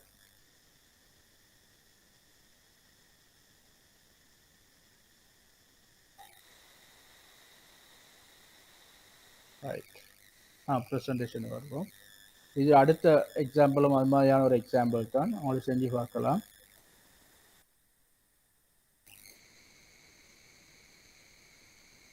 ரைட், annuity PMT annuity நாங்கள் கால்குலேட் பண்ணுறதுக்கு, அதாவது in order to annuity has regular periodic payment that occur at the end of each period. நாங்கள் ஒவ்வொரு மாசமாக எவ்வளோ ஒரு தொகையை கட்டி வந்தா அதோட சேமிச்சு வந்தா எங்களுக்கு ஒரு வருடத்துல எவ்வளோ ஆகும்? என்னோட பிள்ளைக்கு ஒரு சேமிப்பு கணக்கு ஒன்று நாங்கள் திறந்துக்கிறோம். நாங்கள் சிறுசியிலேருந்து நாங்கள் சேவ் பண்ணி வரோம். சேவ் பண்ணி வந்தோம்னா ஆஃப்டர் 10 இயர்ஸ் நாங்கள் எவ்வளோ சேவ் பண்ணுறோம்? ஆஃப்டர் 10 இயர்ஸ் மொத்தமாக எவ்வளோ சேவ் ஆகிக்கும்? அல்லது ஆஃப்டர் 20 இயர்ஸ் எங்களுக்கு எவ்வளோ சேர்க்கலாம்? நாங்கள் say for example we are depositing just 1000 rupees. நாங்கள் 1000 rupees ஈச் மந்த் நாங்கள் டிபாசிட் பண்ணி வரோம். அப்படின்னா ஆஃப்டர் 10 இயர்ஸ் அல்லது ஆஃப்டர் 20 இயர்ஸ் அந்த முழுமையான எங்களோட இன்வெஸ்ட்மெண்ட்டை பெருமதி எவ்வளோ ஆயிக்கும்? ஃபியூச்சர் வேல்யூ இதுதான் formula. Future value of annuity, எங்களோட அன்யூட்டி அந்த மந்த்லியோ ஆனுவலோ நாங்கள் பே பண்ணதுல பேமெண்ட் பர் பீரியட், ஒரு பீரியட்ல நாங்கள் எவ்வளோ இன்வெஸ்ட் பண்ணுறோம். Interest rate number of period, interest rate number of period. இங்கே வந்து எங்களுக்கு ஈஸியாக இதை கால்குலேட் பண்ணலாம். இதை கால்குலேட் பண்ணுறது தரப்பட்ட ஃபார்முலா தான் பிஎம்டி. அதாவது இந்த ஒவ்வொரு மாதமோ அல்லது ஒரு வருஷமோ ஒவ்வொரு குவார்ட்டர்லையோ நாங்கள் எவ்வளோ பே பண்ணுறோம், அதே பிறகு அதோட இன்ட்ரெஸ்ட் ரேட் என்ன, அது அதோட பவர் என் எவ்வளோ period -1 divided by I interest ரேட்டால் நாங்கள் டிவைட் பண்ணுவோம். இப்போ எங்களுக்கு நான் பார்ப்போம் 1000 PMT 1000 எவ்ரி இயர் நாங்கள் 1000 போடுறோம் பேமெண்ட் அமௌண்ட். இன்ட்ரெஸ்ட் ரேட் வந்து 5. ஆஃப்டர் 3 இயர்ஸ் எங்களோட எவ்வளோ ஆயிக்கும்? ஃபர்ஸ்ட் இயர் 100 போட்டோம், 100ம் another 2 இயர்ஸ் ஈக்கும். அப்போ எங்களுக்கு வந்து அந்த 110.25 உழைச்சிக்கும். அதே போல் இது எல்லாத்தையும் கூட்டினா 315 வரும். அதே நாங்கள் ஃபார்முலாவில் அப்ளை பண்ணி பார்த்தாலும் இந்த அமௌண்ட் எங்களுக்கு வரும், இந்த அமௌண்ட் எங்களுக்கு வரும். ஆகவே இதை கால்குலேட்டர்லையும் கால்குலேட் பண்ணலாம், எக்ஸல் ஷீட்லையும் இதை கால்குலேட் பண்ணலும்.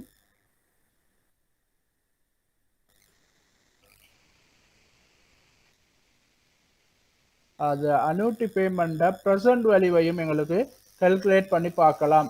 நாங்கள் ஒவ்வொரு வருடமும் கால்குலேட் அந்த சேவ் பண்ண அமௌண்ட்டை இது பண்ணி அதோட இந்தியோட பெறுமதி என்ன என்றதையும் நாங்கள் பார்க்கலாம். நாங்கள் 100 ரூபாய் ஒவ்வொரு வருஷம் போட்டு வந்திருக்கிறோம், அதோட இந்தியோட பெறுமதியை காணலாம். ஆகவே இது மந்த்லி போடலாம், எங்களோட சேலரிகளில் போடலாம்.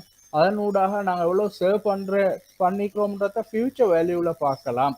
ஃபியூச்சர் வேல்யூவில் பார்க்குற நேரம் நாங்கள் எவ்வளோ சேவ் பண்ணிக்கிறோன்னு பார்க்கலாம். ப்ரெசன்ட் வேல்யூவில் நாங்கள் பார்க்குற நேரம் ப்ரெசண்டாக அது எவ்வளோவாக இருக்குது, எவ்வளோ சேர்ந்திருக்குதுன்றத எங்களுக்கு பார்க்கலாம். அதுதான் இங்குள்ள முக்கியமான விஷயம். அடுத்தது பிராக்டிகல் கொஸ்டின் ஒன்று தரப்பட்டிருக்குது. இப்பொழுது 5 வருடங்கள் ஒரு சந்தோவை வாங்க திட்டமிட்டுள்ளீர்கள் என்று வைத்துக் கொள்ளுங்கள். மேலும் ஒரு வருடத்துக்கு 2500 ரூபாய் சேமிக்க முடியும் என்று மதிப்பிட்டீர்கள். நீங்கள் 4 வீத வட்டி செலுத்தும் வங்கியில் பணத்தை டெபாசிட் செய்ய திட்டமிட்டுள்ளீர்கள். மேலும் ஆண்டின் இறுதியில் முதல் டெபாசிட் செய்வீர்கள். 5 ஆண்டுகள பிறகு எவ்வளவு? எங்களுக்கு இந்த ஃபார்முலாவை அப்ளை பண்ணா இதை ஈஸியாக கால்குலேட் பண்ணலாம். இந்த ஃபார்முலாவை நாங்கள் அப்ளை பண்ணி பார்த்தோம்னா எங்களுக்கு ஈஸியாக கால்குலேட் பண்ணலாம். அல்லது நான் அந்த ஃபார்முலாவை நேரத்தோட வழங்கப்படுத்தும் இந்த பிஎம்டி இந்த ஃபார்முலாவை நாங்கள் அப்ளை பண்ணோம்னா அந்த கால்குலேஷனை எங்களுக்கு செஞ்சு பார்க்கலாம். இந்த 2 கேள்வி தரப்பட்டிருக்குது. அதுக்கான வழிகளும் உங்களுக்கு காட்டி தரப்பட்டிருக்குது. அடுத்தது பெர்பெக்சுவல்ஸ், அதாவது இந்த முதிர்வு காலம் இல்லாத முதலீடுகள். முதிர்வு காலம் இல்லாத முதலீடுகள் என்றால் சில முதலீடுகள் இருக்கும். நீங்க ஒரு கிளப்ல மெம்பர் ஆயிட்டீங்க, மெம்பர்ஷிப் எப்பயுமே கட்டிக்கொண்டிருக்கும், நீங்க இருக்கும் வரைக்கும் கட்டிக்கொண்டிருப்பீங்க. அல்லது கிளப் பண்டுக்கு வருது வருமானம், கிளப்ட வருமானம் தொடர்ந்து வரும், அது எவ்வளவு காலம்ன்றது இல்லை. அப்ப அந்த பெர்பெச்சுவல்ஸ் என்றது நாங்கள் பெர்பெச்சுவல் அந்த முடிவிலின்ற மாதிரி அந்த பெர்பெச்சுவல்ஸ் ஆர் செக்யூரிட்டிஸ் நிரந்தரங்கள் என்ன எடுத்துக்கிறேன்னா நிரந்தரம்னா முடிவில்லாது என்பது எப்போதும் பணம் செலுத்துவதாக உறுதியளிக்கும் பத்திரங்கள், எப்போதுமே பரமாறும். Securities that promise to make payment forever. உதாரணமாக நீங்க ஒரு கம்பெனியில ப்ரிஃபரன்ஸ் ஷேர்ஸ் முன்னுரிமை பங்குகள் எடுத்துக்கிறீங்க, அவங்க 5% எவ்ரி இயர் பே பண்றாங்க, அவங்க எப்பவுமே பே பண்ணிக்கொண்டே இருப்பாங்க. அப்ப இப்படியான ஒரு பத்திரத்தை பொறுத்த வரையில the present value of perpetuities can be found. present value calculate பண்ணலாம், ஆனா ஃபியூச்சர் வேல்யூவை கால்குலேட் பண்ணலாம். ஃபியூச்சர் எப்ப முடிகிறன்னு எங்களுக்கு தெரியாது.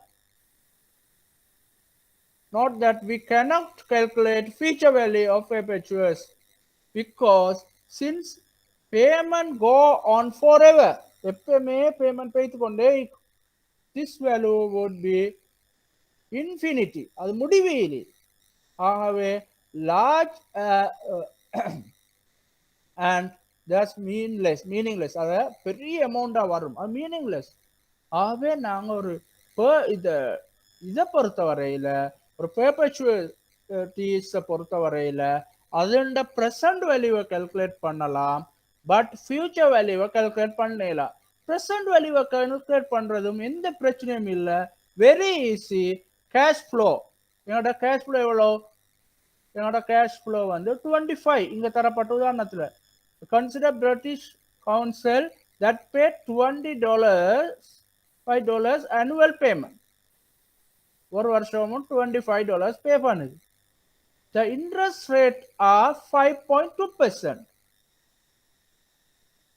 Value of the council எவ்வளோன்னு பார்த்தா என்ன செய்யணும்டா, நாங்கள் இதுக்கு என்னோட கேஷ் ஃப்ளோ 25 டிவைடட் பை 5.2, அதை நாங்கள் டிரெக்டாகவே கால்குலேட் பண்ணலாம். 25 5.2ஆல் நாங்கள் பிரித்தோம்டா $480 வரும். இதுதான் இந்த ப்ரெசன்ட் வேல்யூ. ப்ரெசன்ட் வேல்யூ மொத்தமாக எங்களுக்கு வரப்போகிறது 480.77. இது எவ்வளோ காலம் விற்கலாம், ஆனால் வேல்யூ கொண்டு வர போகல இதுதான் அமௌண்டாக காணப்படும். ப்ராக்டிக்கல் கொஸ்டின்ஸ் தந்திக்குது, அவங்க செஞ்சு பார்க்கலும். இதுவெல்லாம் ஈஸியான கொஸ்டின்கள். இதில் டிவிடெண்ட் க்ரோத் ஒன்று தந்திக்குது, டிவிடெண்ட் டிவைடட் பை டிவிடெண்ட். அந்த ஃபார்முலாவை நீங்கள் அப்ளை பண்ணீங்கன்னா ஈஸியாக இவைகளை செஞ்சு முடிக்கலாம்.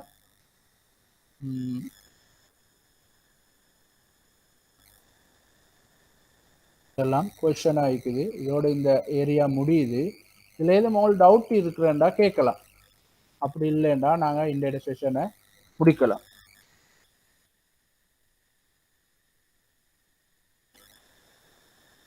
எதுவும் டவுட் இல்லைண்டா நாங்கள் முடிப்போம்.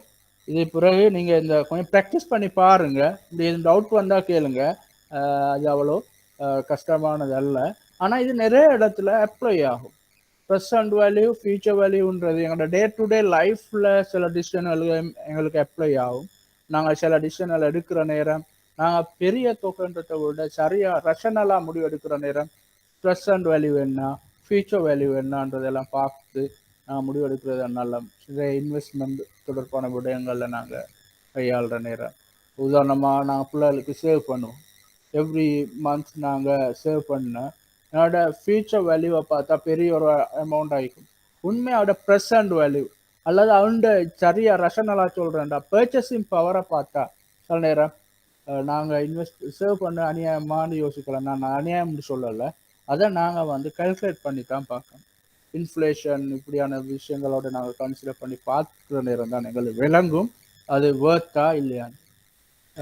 ஓகே, அப்போ நாங்கள் உங்களுக்கு டவுட் ஒன்றும் இல்லைண்டா இதோட முடிச்சுட்டு நெக்ஸ்ட் வீக் மீட் பண்ணுவோம்.